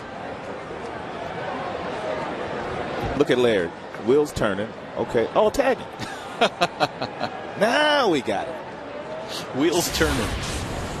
And it finally clicked in. Well, any way you slice it, that was huge. Jackson went right after. Got one of your tougher outs in the American League so far this year in Cano. Jackson's got to be done, too. It'd be nice for the Tigers to score a run here, which would qualify him for a win. Big swing and a miss by Maglio. He's out of there. One gone. It's the 6th inning, and now it's time for the Coors Light Freeze Cam. We're going to take you all the way back to the 1st inning. As a matter of fact, it's the first pitch of the game. Line shot to Everett. He leaps, and he grabs it. Nice play. Coors Light Freeze Cam brought to you by your Frost Brewed Coors Light. The 6 strikeouts for Hughes ties a career high. He has pitched a really good game here tonight at Comerica Park. He was hot in AAA. He was 3-0. And his earned run average was really good. But there were no Cabreras and no Ordonez and no Guillen and Polancos and Granderson down in AAA. But so far, that really has not mattered to Hughes. Another good breaking ball. That one nipped the outside corner. 1-1. If he throws Cabrera a strike somewhere that he can really handle, he's going to crush it.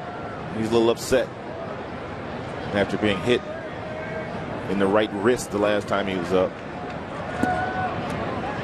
He's dialed in right now.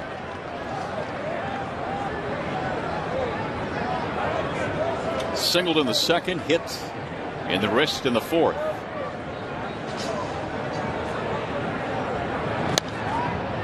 Lines that one foul, back out of play. Hughes has made few mistakes in the strike zone today. Everything has been on the corners. And that knuckle curve has been a really good pitch, too. Those are his AAA numbers that I was speaking of. 3 walks, 19 strikeouts. And 19 1/3. Good numbers. Molina tried to, again, snatch that one back into the strike zone. Couldn't do it, though. 3-2. Or 3-2.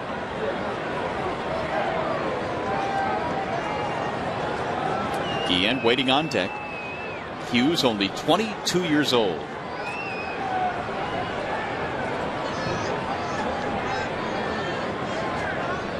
The 3-2 pitch. Right back up the middle. Here comes Cano. Got plenty of time. Good pitch. Good two-seam fastball that ran in the hands of Cabrera. Look at this ball in the late life one just run in on his hands. Wow.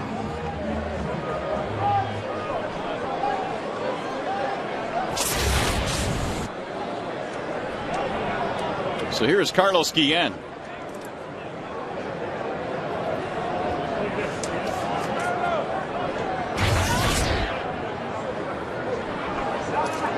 Six hits between the two teams. That's it. Tigers have only 2 hits in this game. And they're both singles. Guillen has one. Cabrera has the other. It has been pitching dominated tonight, although both teams have had some chances. Tigers left them loaded in the 4th.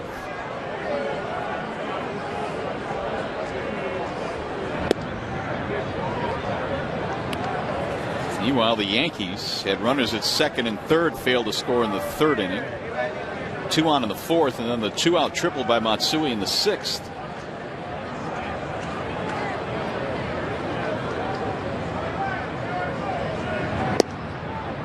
Missed the inside corner. A little different look to the Tigers bullpen now. Ryan Perry warming up.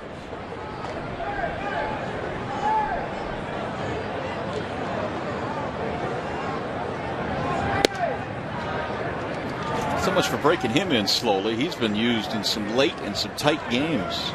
Leland not afraid to get him out there. Well, Leland always says if Dombrowski's going to give him somebody, he's going to use them, regardless of the age or experience.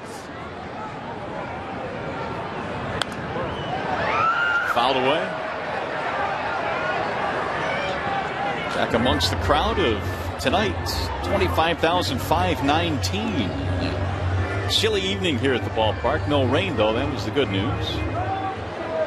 Good gathering here tonight with the Yankees in town.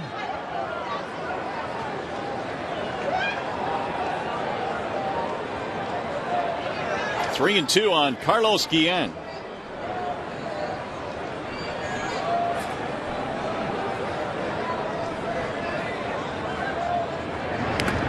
Ooh, who did that catch? The umpire? Yeah, that got him on the left shoulder. Man. Darryl Cousins, in his 30 years of umpiring, sure has had a few of those. He's a trooper tonight, too. No sleeves on.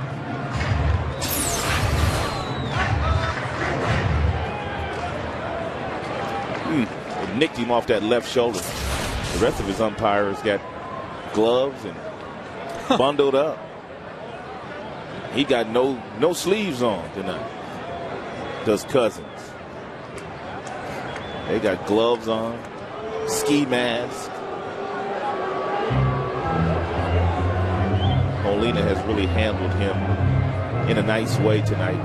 He has not shaken Molina off. He has allowed Molina to call this game.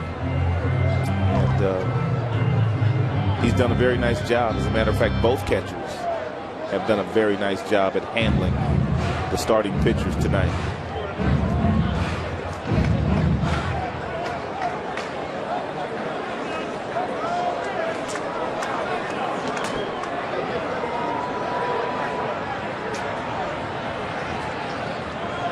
Three-two pitch on the way. High pop-up, left side. Pena and the left fielder Damon, and Damon makes the play. The Tigers go 1-2-3. So we are scoreless with Swisher, Cabrera, and Molina coming up.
In this one, safe to say that Edwin Jackson tonight was dealing.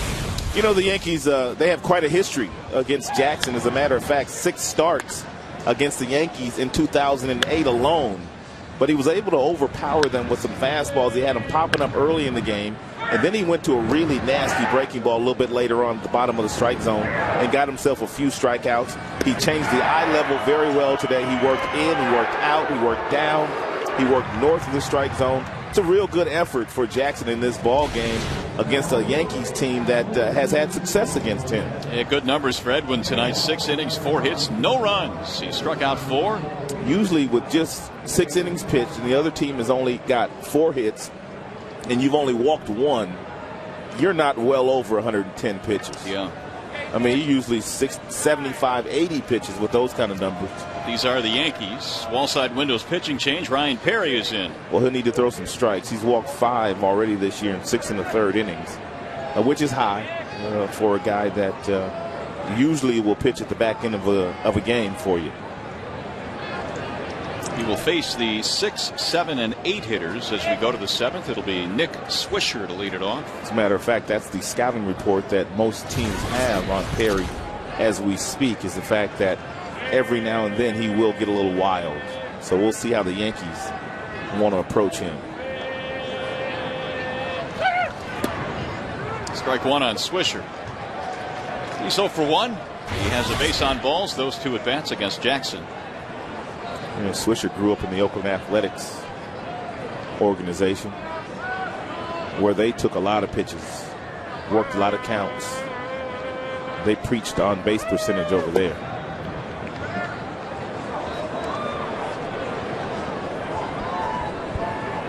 Swisher earlier this year actually pitched in a ball game. It was back on April 13th. He pitched in an inning against Tampa Bay. The Rays beat him 15-5. He also homered in that game, and he has started things off here in the 7th with an opposite field single. Leadoff man on. I had a chance to play for Steve Swisher, Nick's dad, in AAA my last couple of years before I went to Japan. And they were 2 of my best years in AAA. Had a lot of fun playing for his dad. His dad was some kind of intense. Totally different personalities. That single is just the 5th hit of the game now for the Yankees. 7 total for the 2 teams. Here's Cabrera. Tiger's not sold out that he's up there bunting. That's why the quick step off there by Perry. He wanted to see if Cabrera was tipping, whether he was going to bunt or not. You look at Brandon Inge, he's in the starting position like he's getting ready to run a race toward home plate. Should Cabrera bunt in his direction? Showed bunt. Perry's a tough guy to bunt. And he throws 96, 97 miles an hour. And on top of that, he's a little wild. I know I wouldn't be wanting to bunt against him.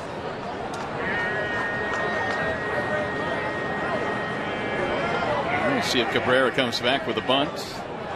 He does, but it missed outside. 2-0. And Jim Leland marching out to the mound. Well, he's got to calm the kid down. And when the other team is trying to give you an out, you have to take that out.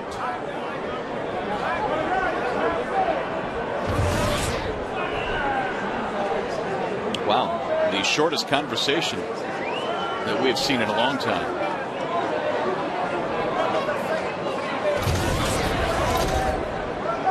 Then again, throw a strike probably doesn't take too long to say. 2-0.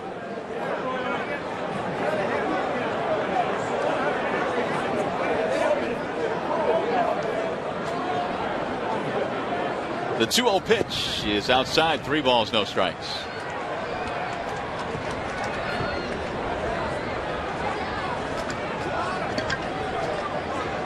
Molina waiting on deck. Perry trying to avoid digging a hole here. He's taking, that's way outside. Single and a walk. He was aiming those last 2 pitches, which is not good for him. Let's go ahead and let it go, young man.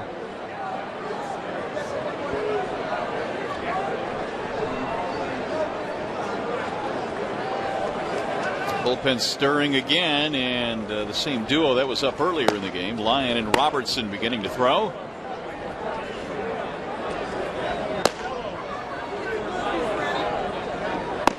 Now we'll see if Molina is up there to bunt. He has none this year. Oh, look out.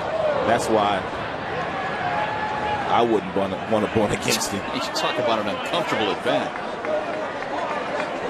1-0.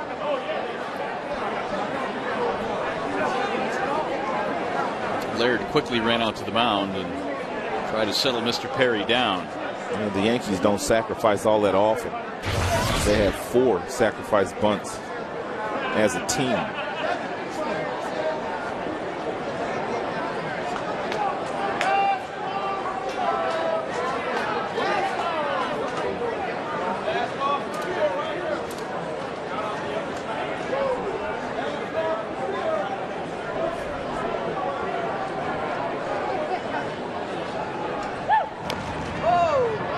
Right down the middle. Best opportunity right there for Molina to lay one down. 1 ball, 1 strike.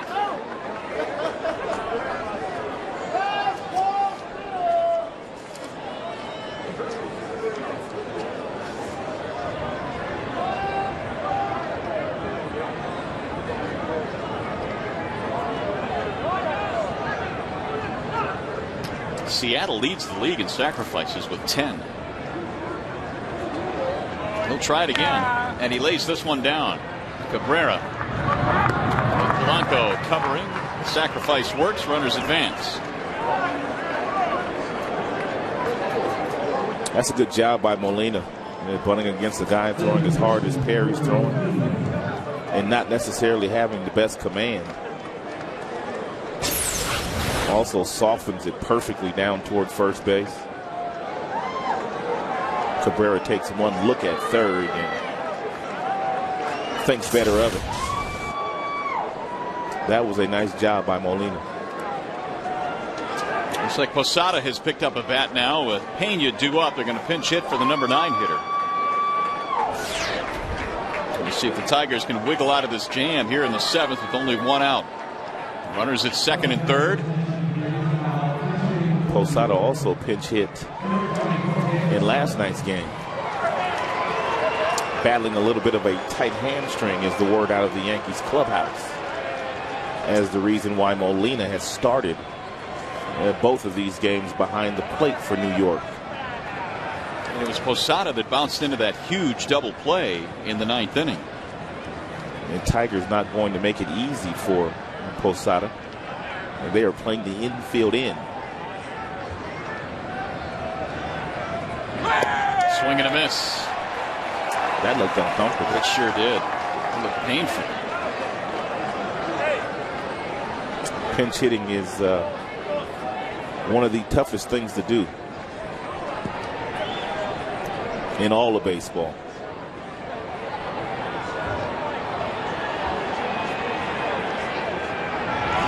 Swing and a miss. And Perry now ahead in the count 0-2.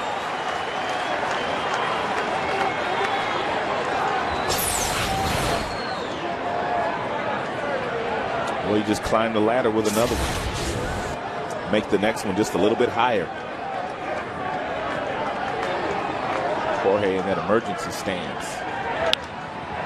Flared toward left. Anderson measures it. Runners will tag, and Anderson can't make the play. It'll get by him. Swisher scores. Cabrera right behind him. He's going to score. And Posada goes to second. And the Yankees lead 2-0. That's too bad, because that was shaping up like it was going to be a fly out, and Swisher was going to tag up, and it looked like Anderson, with his arm strength that he has, would have had an opportunity to throw him out. But he's trying to measure it, and he's trying to get a running jump on it. He misjudged it, and then he reached down with 2 hands instead of reaching down with 1 hand, and not able to get glove on it. Everybody went back to tag. Swisher was going to tag.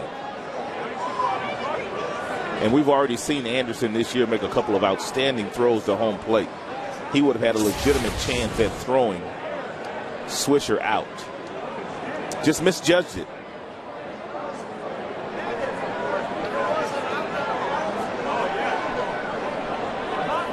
Baroa is going to pinch run down there at second base.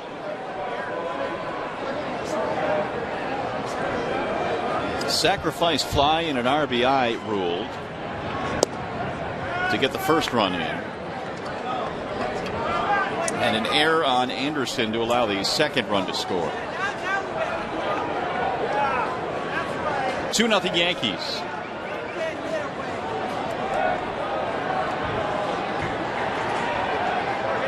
The 1-0. Ball down low to Jeter. What a break there for the Yankees. That really was shaping up if they wanted to send Swisher as a play at the plate, because that ball was not hit deep at all.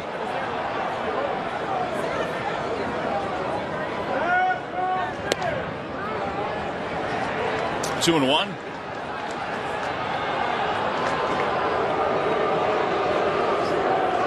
Pretty good job by Posada as well to put the ball in play. I mean, he swung and missed it. 2 pitches. He didn't get the fastball high enough. 0-2. Should have climbed the ladder a little more. Easier said than done, though. Inside, and now it's 3-1 on Derek Jeter. Because Posada wasn't even close to the first 2 fastballs that Perry threw him.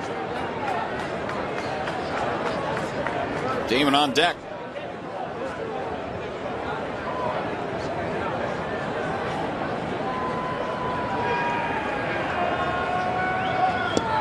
And there's ball 4. So the struggles continue for Ryan Perry. That is his 2nd walk in the inning. Skipper's going to come out to get him. And that's going to be it for the right-hander. So with Damon due up, Nate Robertson will be called in from the bullpen. We'll step aside. Pitching change here at Comerica. 2-0 Yankees.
Tomorrow night for only $10.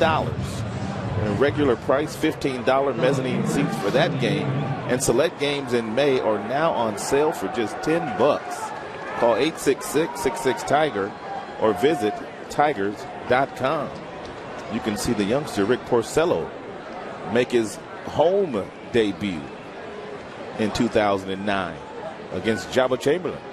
Well, here's Nate Robertson coming out of the bullpen. The Yankees have broken through here with a 2-run 7th inning. An error by the left fielder Anderson has figured in the scoring here.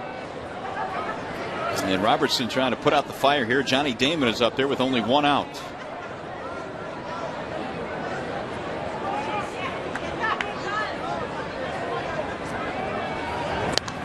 Look out. That's whistled back toward the dugout. 0-1 on Damon. He is 0 for 3 tonight. 279 for the season, 7 RBIs.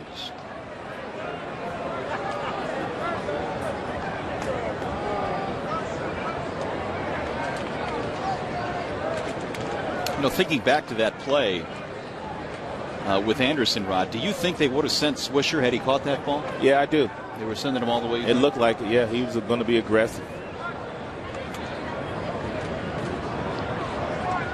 The 0-1 is a ball outside. 1 ball, 1 strike. In a 0-0 game, I do think he was coming.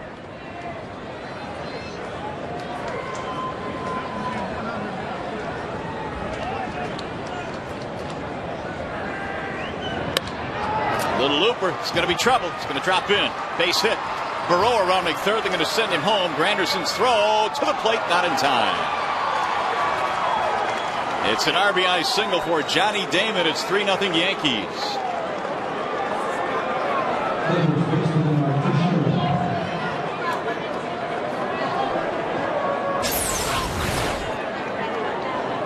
It's a breaking ball that is not a bad pitch. Damon reaches out and hits the ball with one hand. And Granderson comes up and makes a nice throw to home plate, but Baroa, he's got pretty good speed. He hit that ball with one hand on the bat. It's his 8th RBI. And now the dangerous Mark Teixeira, who is 0 for 3.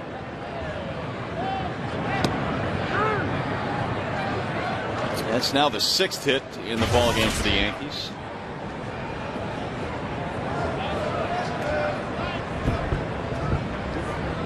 You got to keep an eye on Jeter at second base.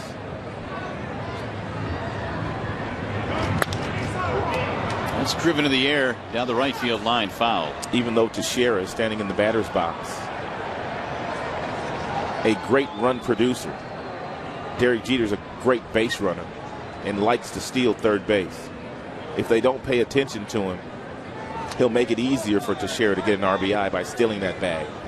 That's why Polanco had seconds in his back pocket right now. Inside, spins him out of there.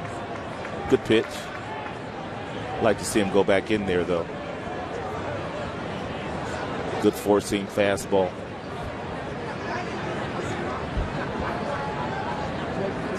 Double up. He does. And he popped him up. I like it. Inge will handle this one. Great hitters like Teixeira. Once you go in aggressively with the 0-2 pitch, the last thing they're looking for, 1 and 2, is for you to go back in there again. They're looking away now. And he goes right back in there with a good four-seam fastball, and he crowds it. Even though he made a mistake up and over the plate, Teixeira still did not get to it. Here's the 8th man to bat in the inning, Hideki Matsui, with 2 on and 2 out.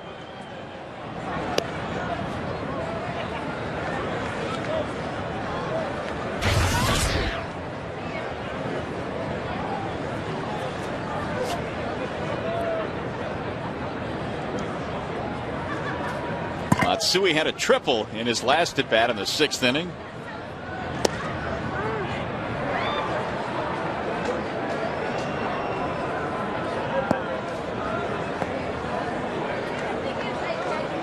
Matsui was a prolific home run hitter in Japan. In fact, his final season in Japan, he hit 50. They used to call him Godzilla. 1-1 pitch. He played for 10 years in Japan before coming over to the States, and 7 more years now here in the big leagues. He's a good hitter. Left-handers don't really bother him either.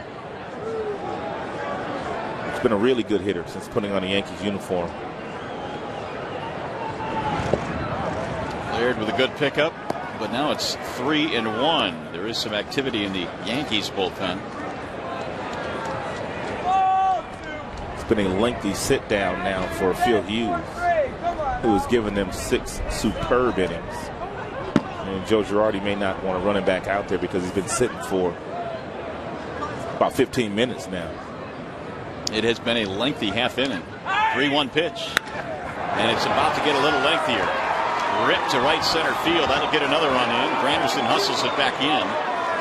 Jeter will score on the play. It's a hit and an RBI for Matsui, and it's 4-0 Yankees. I told you left-handers don't really bother Hideki Matsui, but it also helps if you're hitting 3-1, and you pretty much know you're going to get that fastball. And he got it, and it kind of stayed right over the heart of the dish. Put a really good swing on it. It's almost like that miscue in the outfield by Anderson is kind of giving the Yankees life here in the 7th inning. It's opened the floodgates. They had only scored in 1 inning before this frame in this entire series. So pouring it on now, and here's Cano. That's a better located pitch there by Robertson. It's a good breaking ball. He took a little bit off of it. Concentration was good, and he got it down and away from Cano. Ninth man to bat in this inning. They hit around. Swisher on deck started the frame with a base hit off Perry. The 0-1 pitch. 0-2 now on Cano.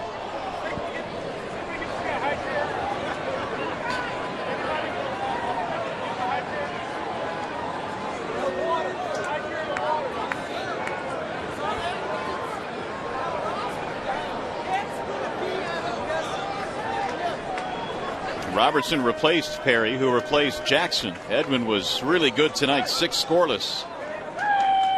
Inside, almost hit him. 1 ball, 2 strikes.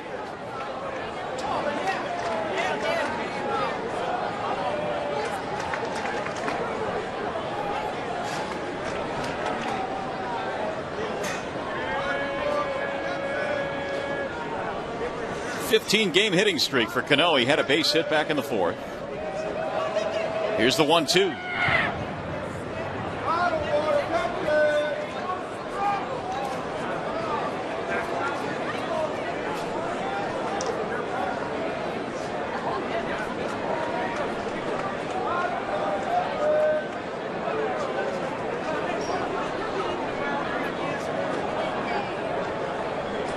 Cleveland, for the most part, has watched his bullpen pitch good baseball this year. They've gotten to him a little bit here. There's a bouncing ball right side. It's going to bleed through into right field. Another run is in. Damon scores. And it is now a 5-0 ball game. 3 left-handed hitters have gotten base hits against Robertson in this inning. And really the only one that was hit hard was the one by Matsui.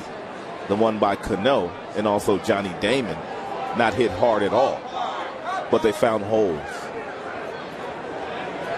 Matsui makes it all the way to third base. And the Yankees came in as the worst team in the American League with runners in scoring position, but that's gone up a tick here in the 7th. With a 5 spot. Here's Swisher again. He started the inning off with a base hit. He's been on base twice tonight.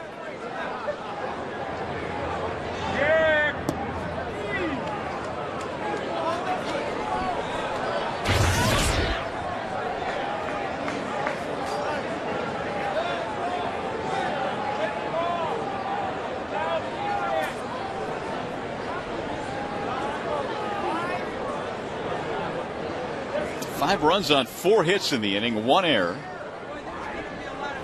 Had a couple of walks. Swisher swinging out of his shoes there, 1-1.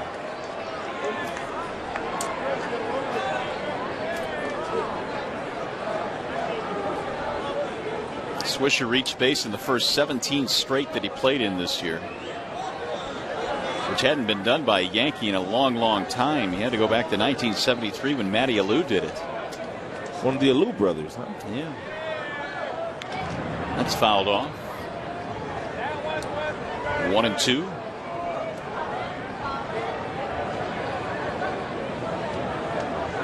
Swisher came up with Oakland, played in Chicago, and now here in New York.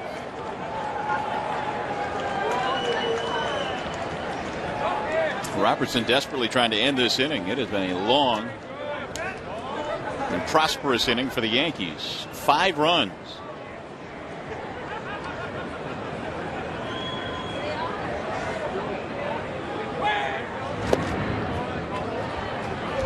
Two and 2.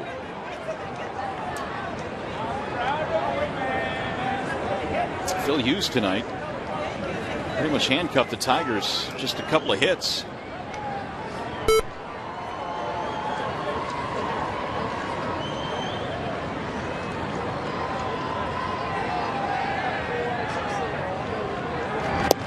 Low, 3 balls and 2 strikes. So with 2 outs, that'll start the runner at first base.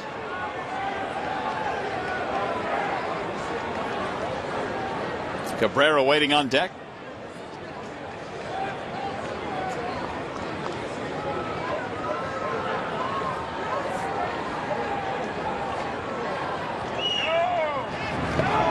He held up.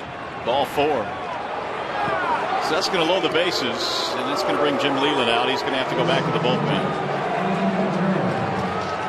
Swisher walks, loading them up. Cabrera is due up. Brandon Lyon is coming in, and we will step aside. Still in the top of the 7th, 5-0 Yankees.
Fire grill here at the ballpark, and the Yankees have broken a 0-0 tie with a 5 spot. Looks like a nice little cozy spot. Well, Ryan Perry didn't have it tonight here in this inning. Nate Robertson is bounced as well, and the Tigers go back to the bullpen and pluck out Brandon Lyon. The 8th time that Lyon now has been in for Jim Leyland. He comes in with already 3 decisions. 1 up, 2 down. Earned run average is acceptable.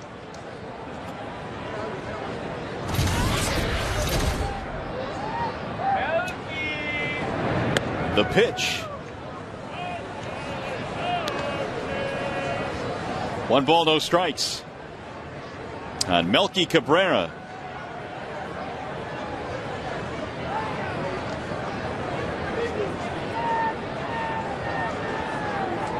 Here is Lyons 1-0. Fouled back out of play. This is the most runs the Tigers have allowed in an inning this year. It actually ties their season high, and they've done it twice previously. And Rick Knapp talks about staying away from those big innings, but they did it against his bullpen here tonight. The 1-1.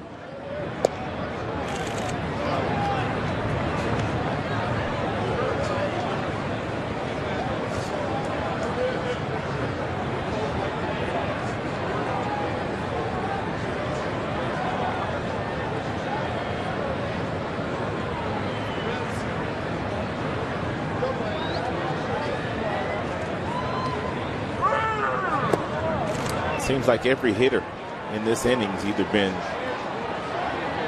2-1 or 3-1. The Yankees have had a lot of predictable counts to hit in the 7th inning tonight.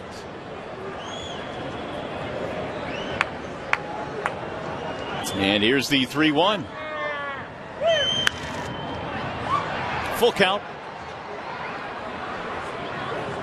Cabrera had a walk earlier in this inning. He also has a single tonight.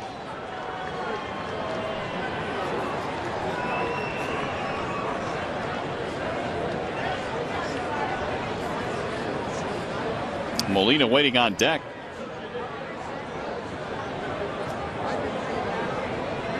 So this one was controlled by the starters until this 5th inning when the Yankees got to the Tigers' pen. Runners going on 3-2, and it's fouled away. A Tigers pen that has been really good this year. And very few times has Jim called on his guys in the bullpen, and they have not gotten the job done for him. This is the 48th pitch of this inning coming up. It feels like it. Oh my goodness, he might get to 50.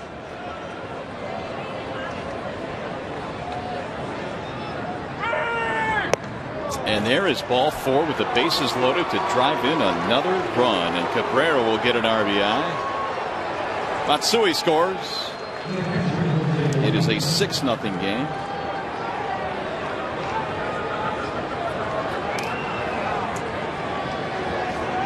Just one of those nights. That'll bring up Molina. You were talking about that Tigers pen. They came in with an ERA of 3.81.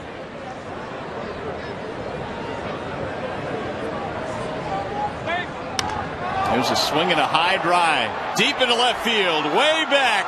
That is a grand slam home run. Jose Molina has put the capper on a huge inning for the Yankees.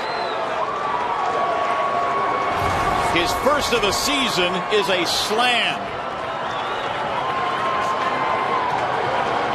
10-0.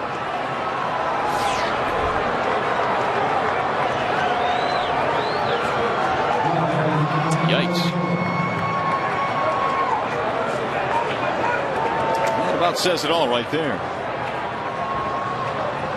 And the look on Jim Leyland's face. One of those nights. A monster 7th inning for the Yankees. A 10 spot. And Molina knew he was going to get a fastball from Brandon Lyon.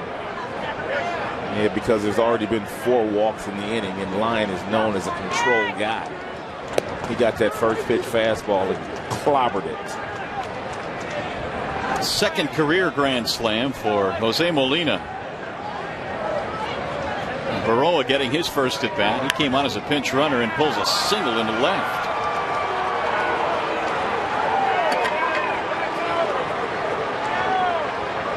It's amazing how one play can change the entire complexion of the game.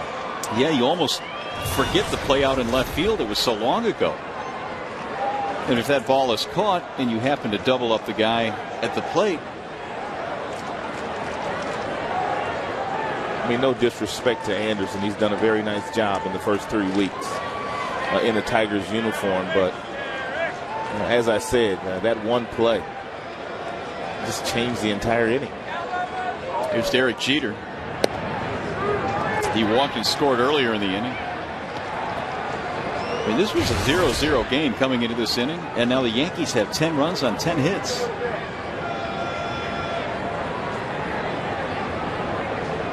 The offense busting out for New York.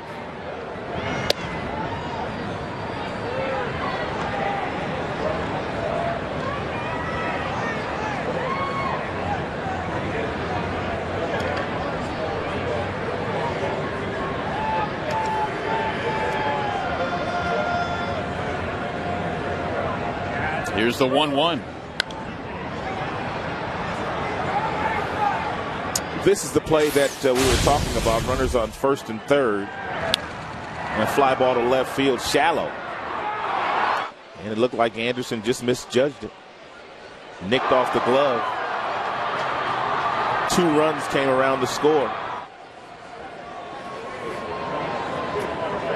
Well, that play certainly was huge, but the Tigers pen just hadn't been able to stop the bleeding since. That much is true. There's a ground ball back up the middle that should get him out of the inning. Polanco will throw to first, mercifully ending the inning. 10 runs in for the Yankees. We go to the stretch. The Yankees fans here, but they're enjoying it.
American Park for the first time. You can vote for your favorite Tigers. Miguel Cabrera is on that list, along with Adam Everett, Granderson, Guillen, Inge, Laird, Ordonez, and Polanco.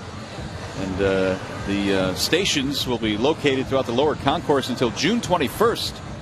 Fans can also vote online at Tigers.com until July the 2nd. So get out there and vote for your favorite Tiger. All-Star game this year in St. Louis, correct? It is. It's a great baseball town. I'm sure they'll do a great job. We get a chance to get to St. Louis this year.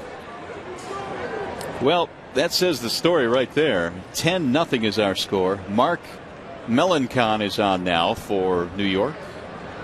8 of the 10 runs the Yankees scored in that inning were unearned. Wow. 8 unearned runs.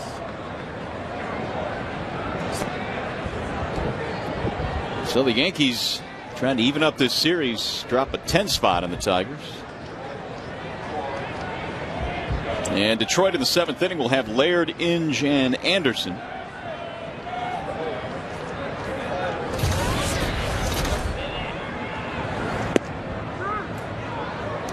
So the starter Hughes done after 6. He did a very nice job tonight. As a matter of fact, he did better than a nice job. He was outstanding. He retired the last 7 Tigers that he faced. Wasn't overpowering, but he mixed all his pitches. Breaks the ball, cut fastball, kept Tigers hitters off balance. Molina called a whale of a game.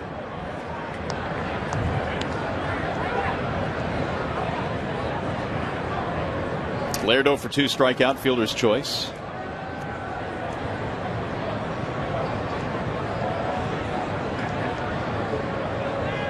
Here's the 2-1 pitch. Chopper hit left side, deep in the hole. Jeter plants, throws him out.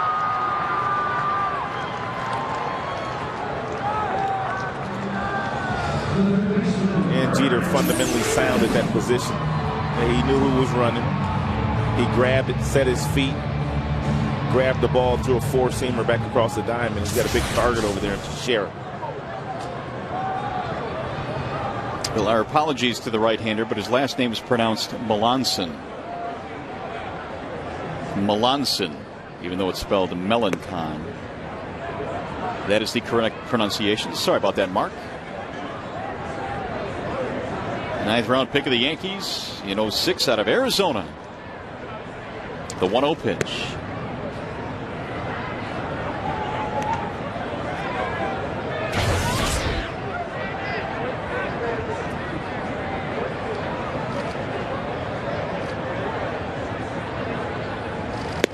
Big swing and a miss. Inge now with a count of 2-1.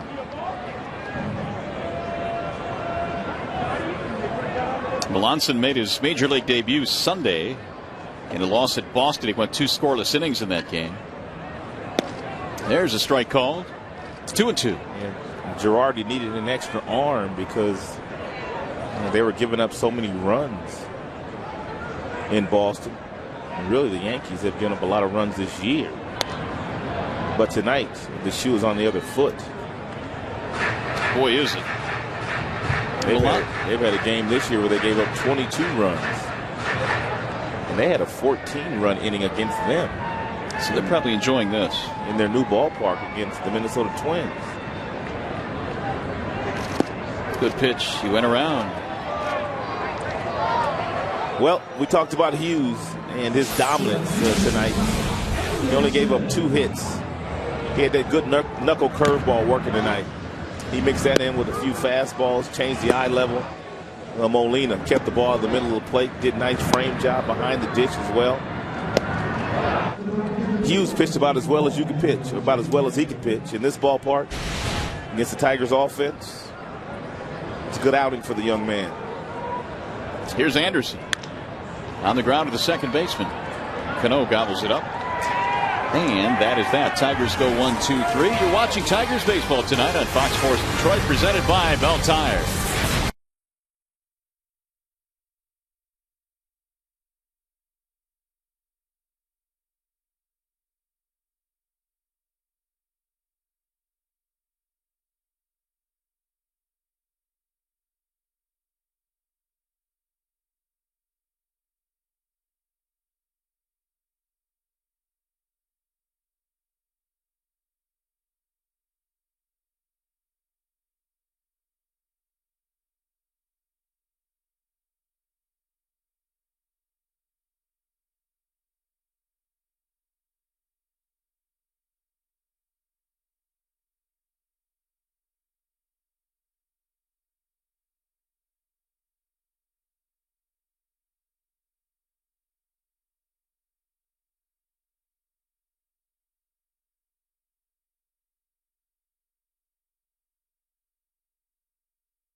Tonight, all New York, that 10-run 7th inning, the difference, including a grand slam by Molina. Hughes was really good tonight, so was Jackson. But it's all Yankees with their 10-run 7th. And Johnny Damon leads it off and flares one foul back out of play.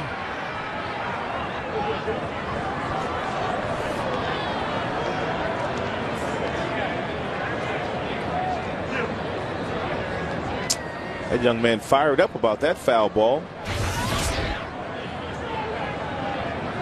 Yeah, something to bring back home with him. Courtesy of Johnny Damon. New right fielder for the Tigers is Ryan Rayburn. Maglio gets the rest of the night off. Tigers tonight have been out hit 10-2 as we play in the 8th. Inside, Brandon Lyon missing. Only 2 of the 10 runs were earned runs in that 7th inning. So that means the only one that had earned runs in that inning were Perry? Correct. That's popped up back at third, Inge in foul ground.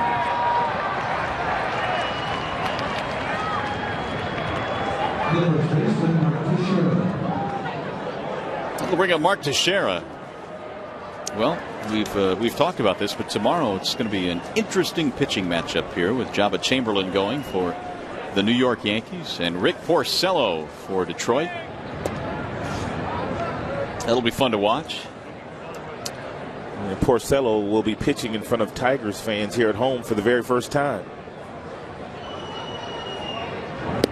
Good breaking ball from Lyon, 1-1.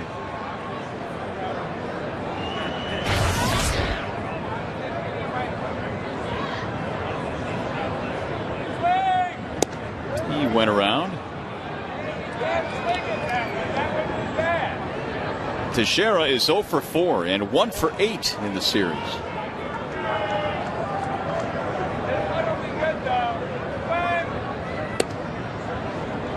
Really has not been much of a factor in this set.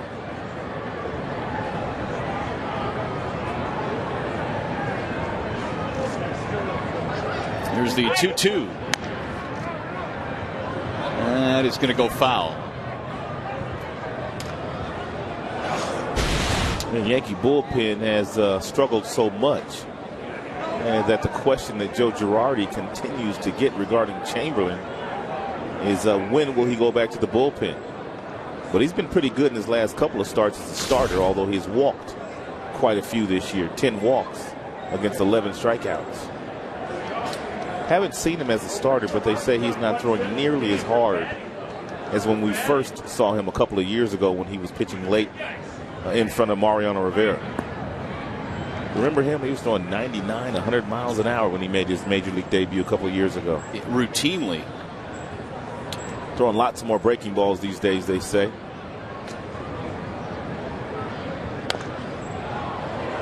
The pride of Lincoln, Nebraska. Jabba Chamberlain. It'll be fun to watch him pitch tomorrow night, as it will be to watch Mr. Porcello. Jabba having some fun down there. 3-2 pitch. Lost him. 1-out walk. It's going to bring up Hideki Matsui. Tigers wind up this series with the Yankees tomorrow, and then it's going to be an off day on Thursday. Cleveland in for 3, Minnie in for 2, and then it's back on the road again. So we're starting to see some of the divisional opponents now, with the Indians coming in this weekend.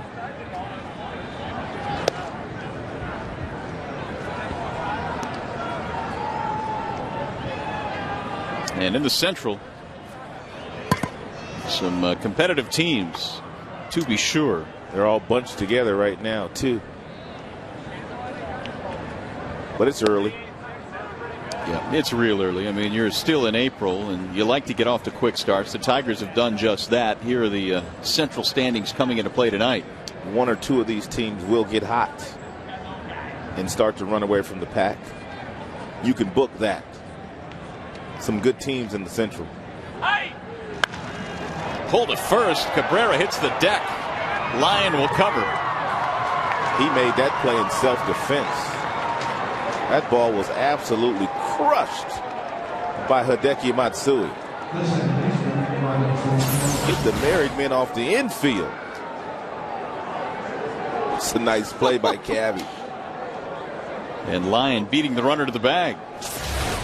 Matsui's hit the ball extremely hard a couple times tonight. 2 outs. By the way, this Friday the Tigers will start a stretch of 13 straight against the division. One of the weak links last year for Detroit. Certainly have to improve on their divisional play this year. Well, Jim Leyland said as much going into spring training this year, that they were going to do some things that he was hoping would make them a better team against Central Division rivals. And I think some of the additions that they have, as far as some of the speed and the way that he's been managing, will allow them to stay in games a little bit longer. And also the pitching has been really good this year so far from a starting standpoint. Bullpen hiccup tonight, but the bullpen's been good as well.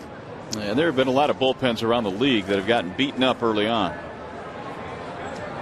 Verlander and Minor trying to stay warm. Galarraga has been very good.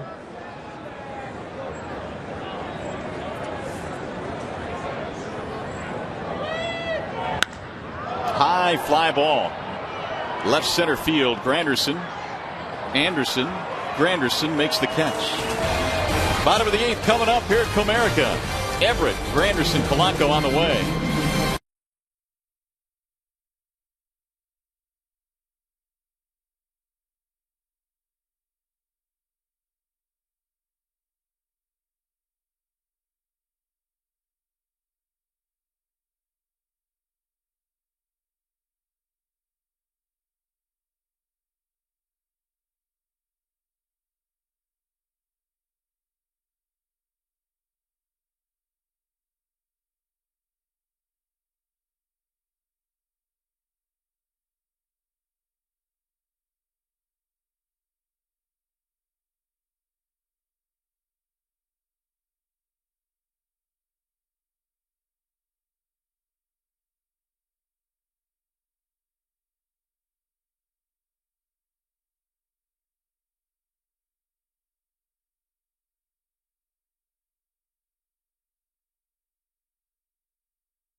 The Yankees, and Mr. Adam Everett will lead it off. Back in the first inning, he was our subject of the Lincoln Mercury Expo. Look at this play. Got some hops. Line drive off the bat of Derek Jeter on the first pitch of the game, and Adam Everett with a great play. Expo courtesy of Lincoln Mercury. Everett will lead things off. I got to get over there and see my buddies at Star Lincoln Mercury. They set you up again this year? They did. They're great people over there. I've not been over there yet, though. I got to go see them. Edouard Ramirez is in now. Melanson threw an inning, and now Ramirez. Adam is 0 for 2, couple of strikeouts in this game tonight. The Yankees scored all 10 of their runs in the 7th inning.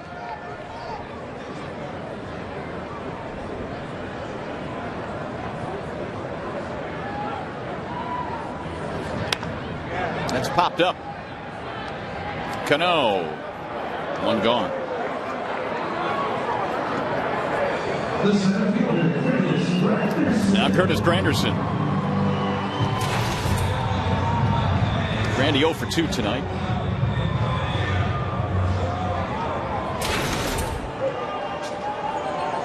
Really, the Tigers have had few opportunities this evening. Maybe their best opportunity was the bases loaded situation with 2 outs in the 4th. They have not gotten many good swings tonight against Yankee pitching.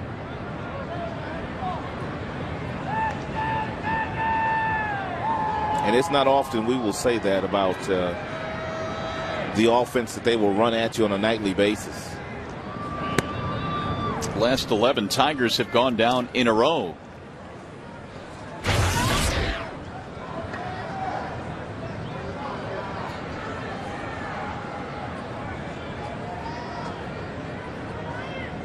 The 2-0 pitch. Shallow left field. Jeter. 2 gone.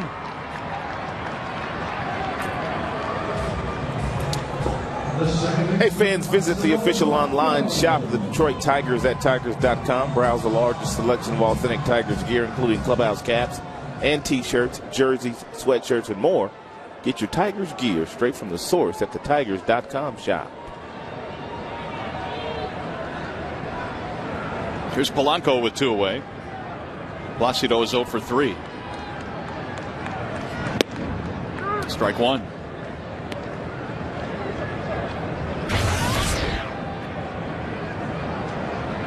Tigers have had 2 hits, and they haven't had a hit in a long time since the 4th inning. 12 in a row have gone down. Ground ball off the bag. There's a hit. Into left field. Polanco motoring towards second. Here's the throw. He's in there. Polanco knowing once the ball gets past Baroa at third, he can get to second base. This ball right off the bag. Baroa doesn't get to it anyway, even though it hit the bag. And Johnny Damon, that's one of the things that he doesn't do well. Does not have a great throwing arm from left field. Most guys, you can't stretch a double there. He has 10 doubles already. Yeah, that's pretty close to being tops in the league. Santiago is going to pinch run for him at second base. Ryan Rayburn getting his first at bat. He took over defensively for Maglio.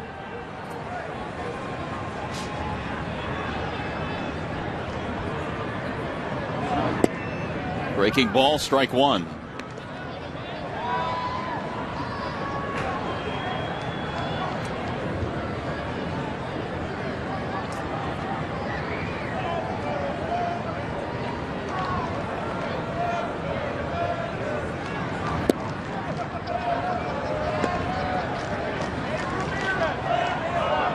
Edouard Ramirez was signed by the Yankees as a free agent back in July of '06.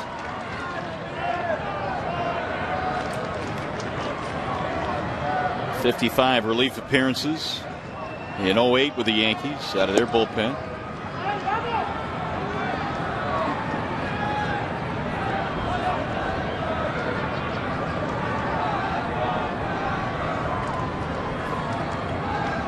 Two and one.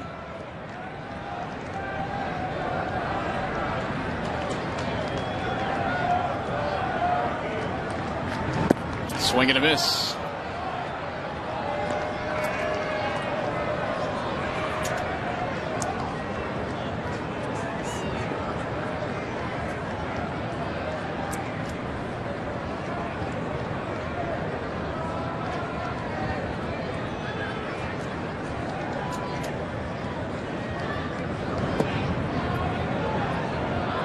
Three balls, 2 strikes. Rayburn was off to a solid start in AAA Toledo this year before getting called up that last road trip.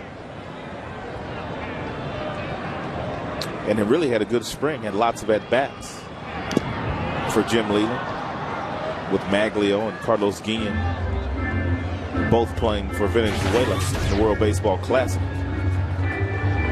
Jim likes Rayburn anyway. He likes his versatility, likes the fact that he can play in the corner outfield spots. He can give you some spot starts in the infield as well.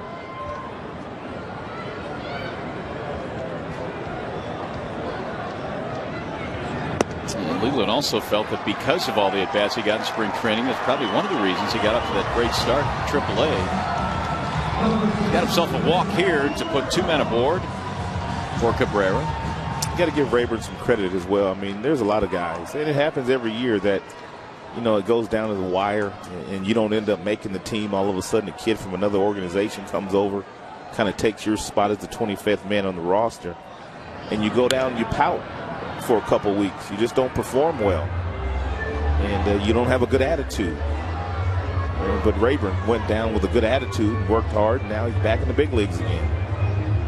Yeah, the acquisition of Anderson filled up one of those slots.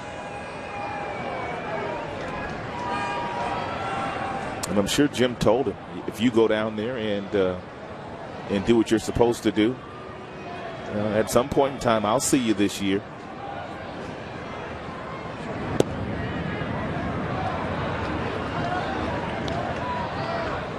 Miguel Cabrera tonight, single hit by a pitch. Bounced out his last time, trying to put the Tigers on the board here. They're down 10-0 in the bottom of the 8th.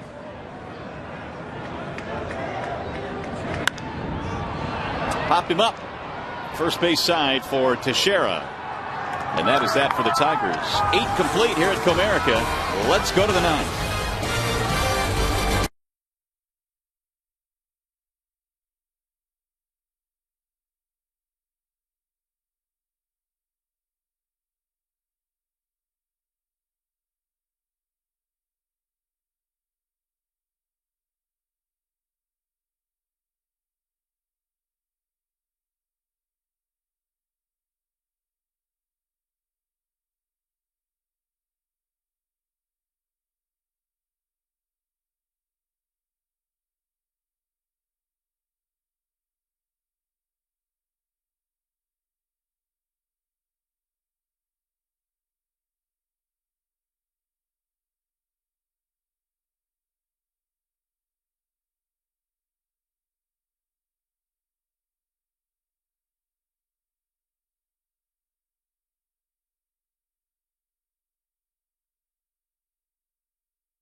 Detroit is brought to you by Comerica Bank, standing the test of time since 1849, and by Beaumont Hospitals.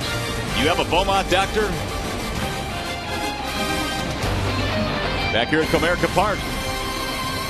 It has been all Yankees tonight, although they didn't spread their scoring around. They scored all 10 of their runs in the 7th inning to take command of this game. And the Tigers and the Yankees will now go to the 9th inning. Juan Rincon is the new Detroit pitcher.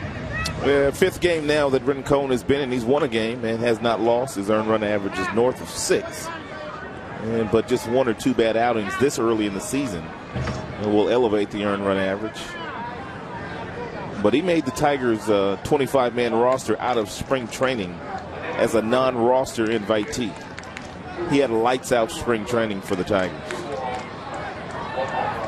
So Rincon goes to work. Nick Swisher will be the first man to face him.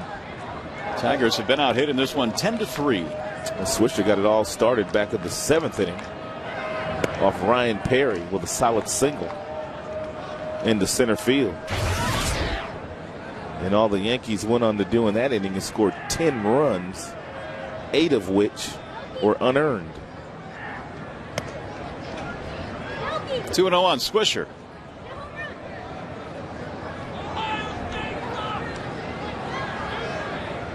Swisher batting twice in that 10-run 7th, single, a walk. He scored twice. He's walked twice in the game. And he drills one high and deep to right. This thing's going to get out of here in a hurry. Way back and gone. Swisher hammers one to the seats in right field to make it 11-0. That's what the Yankees were able to do back in the 7th when they scored 10 runs. Everybody was 2-0, 2-1, 3-1. They got some predictable counts to hit in. Swisher crushed that 2-0 fastball. Absolutely crushed it. Sounded like it was shot out of a cannon.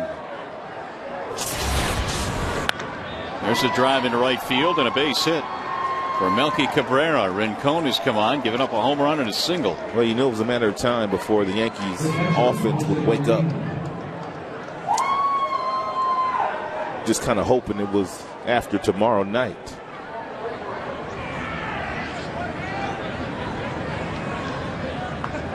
Swisher joining the party. 12 hits now for the Yanks. The Yankees got Swisher from the Chicago White Sox in a trade in the offseason. And after they signed Mark Teixeira to that huge 8-year deal they signed him to, and they didn't have a place for Swisher to play. They were talking about trading him, but they're happy, I'm sure, they kept him. In the air to center. Granderson coming over. Because as bad as they had been going in the month of April, Swisher, he was good. Is probably one. Yeah, he was good, and he's also keeping them loose in that clubhouse. Yeah. Girardi said that as much yesterday, talking to Mickey York on Tigers Live, saying that we kind of knew what we were getting when we got him, and he is what we expected. There he is, chattering. He's a fun-loving guy. Here is Angel Baroa. He says it's like he's playing wiffle ball in the backyard. That's the way that he approaches the game. You played a little wiffle ball in your day. I did. That was pretty good, too. Wiffle ball was fun. Oh, it was a great game. You can make the ball do a bunch of different things with wiffle ball. Did you play a lot? I did play a lot. Strike them out over the line. Anything with a ball, I played. The 2-0 on the ground to third. To second one. The relay. There's your double play to close out the inning. 5-4-3. They get another run on the Swisher long ball. We go to the bottom of the ninth.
Cup hockey playoffs. Here we grow again.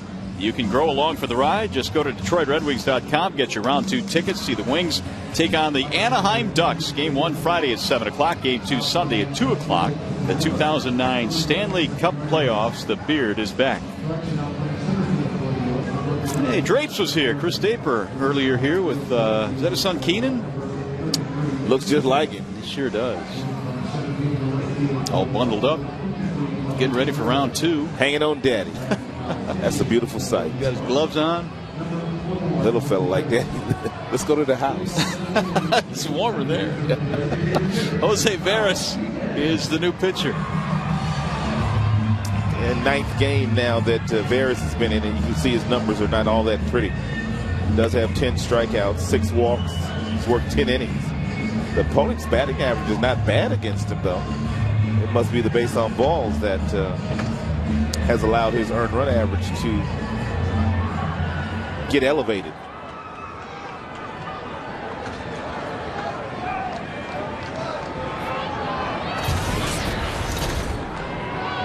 So the Tigers now down to their final swings here in the 9th inning. Carlos Guillen will lead it off.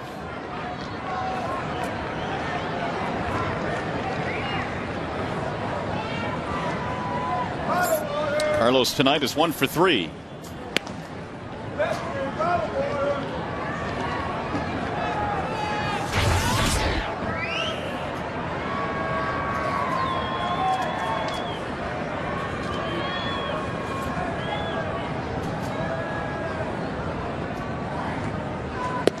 Speaking of the NHL playoffs, the Yankees fans might be happy tonight, but both their hockey teams, the Rangers and Devils, were eliminated from playoff action tonight. You're looking at some of the changes defensively. You've got Swisher in left, Gardner in center, and now Cabrera in right. They have realigned their outfield. 2-0 is swung on and missed. 2-1 on Carlos Guillen.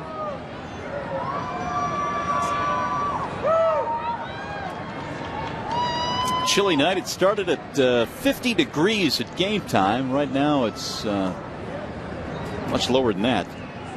46. Swing and a miss.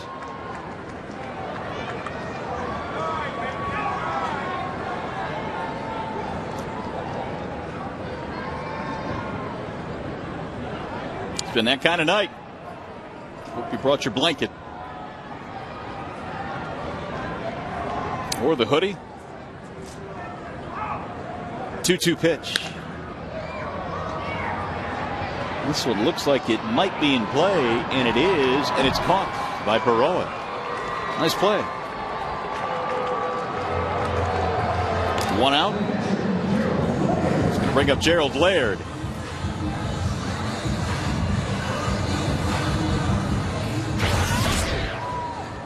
Laird 0 for 3.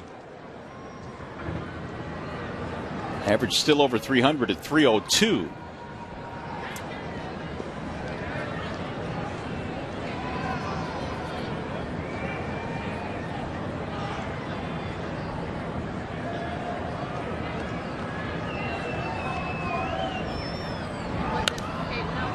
Let's foul away. 0-1. Edwin Jackson pitched well tonight for Detroit.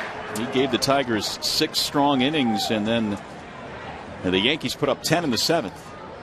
Yeah, Yankees just couldn't do anything with Phil Hughes tonight.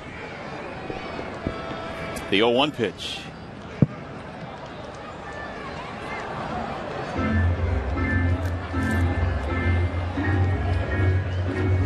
Veras replacing Ramirez, who replaced Melanson. Hughes went the first 6.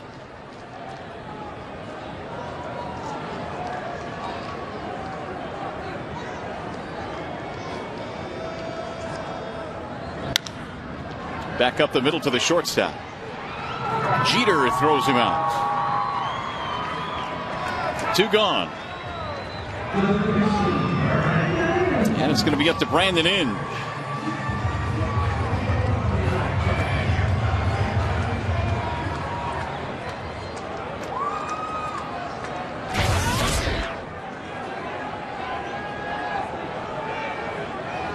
Inge hitless tonight, 0 for 2.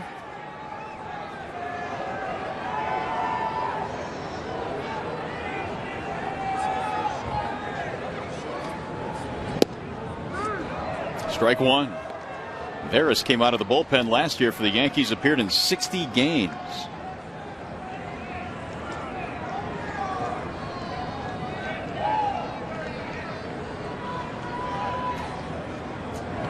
Hit him. Breaking ball got away. The Tigers keep this one going. Inge reaching for the second time tonight. If you're going to get hit, That's exactly where you want to get hit at. Those don't hurt that much. One is the breaking ball. And two, there's a lot of padding right there.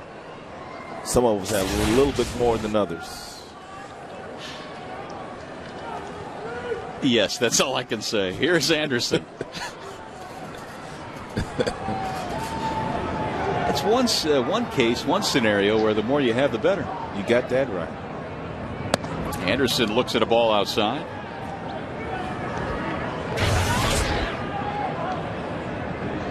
Josh 0 for 3 tonight. A couple of ground outs pop up.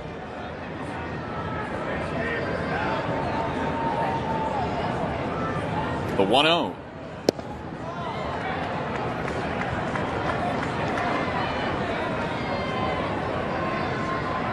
Three Tigers hits. Polanco a double, which by the way was his 10th of the year, and singles for Cabrera and Guillen. Only 3 hits allowed by Yankees pitching tonight. That's fouled back, and now it's 1-2.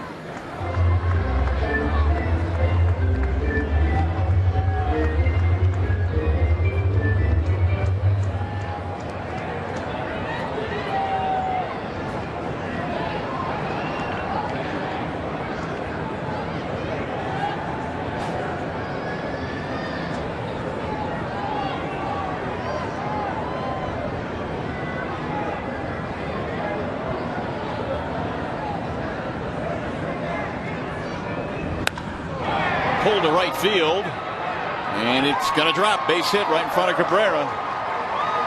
Josh Anderson with a 2-out single. Just the 4th hit tonight for Detroit. We'll keep it going for Adam Everett.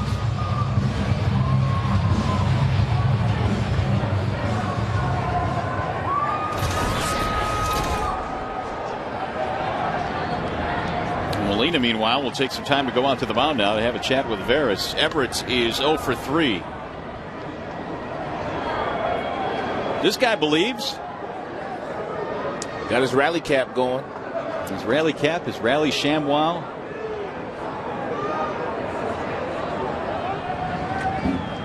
It's going to take one heck of a comeback.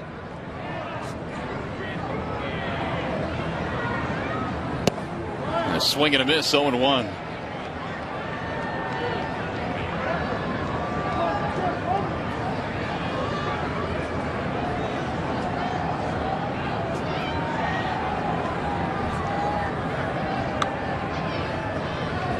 The 0-1 pitch. Ooh, looked like it was on the outside corner, but he missed. 1 ball, 1 strike. And Veras thought so too. He gave Darryl Cousins a nice long stare after he called that pitch a ball.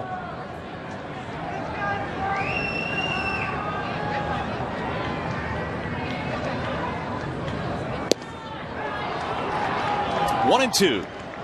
Last night's game just took 2 hours 19 minutes to play. Tonight, so far we're at 3:20,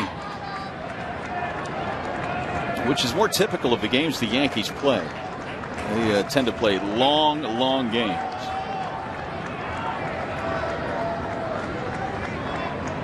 And the 1-2. 2 balls, 2 strikes on Everett.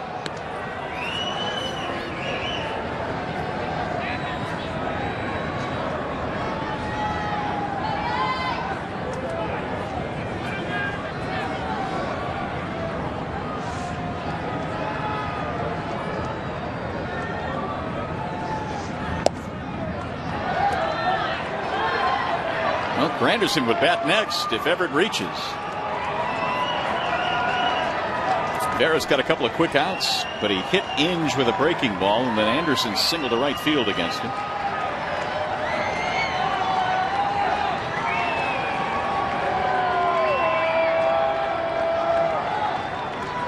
Three-two pitch. Here it is, hit it. Pretty much what Veras said, and it was fouled off.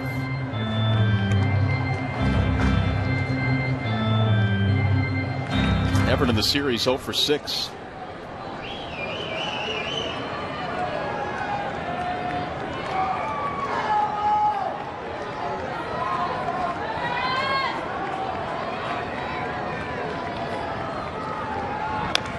And he fights off another one.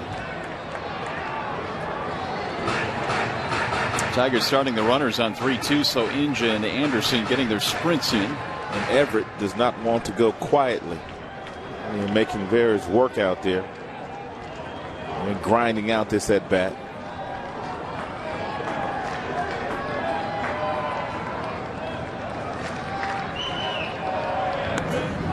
There's another foul.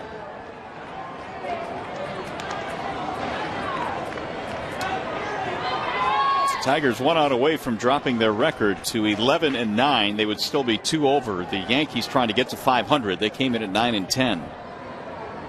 Chicago won today. Kansas City is trailing. And if Everett does not get a base hit, it will be the first time the Tigers have been shut out this year. High fly ball left field. Should do it. Swisher makes the catch, and that is that. The Tigers fall tonight 11-0 to the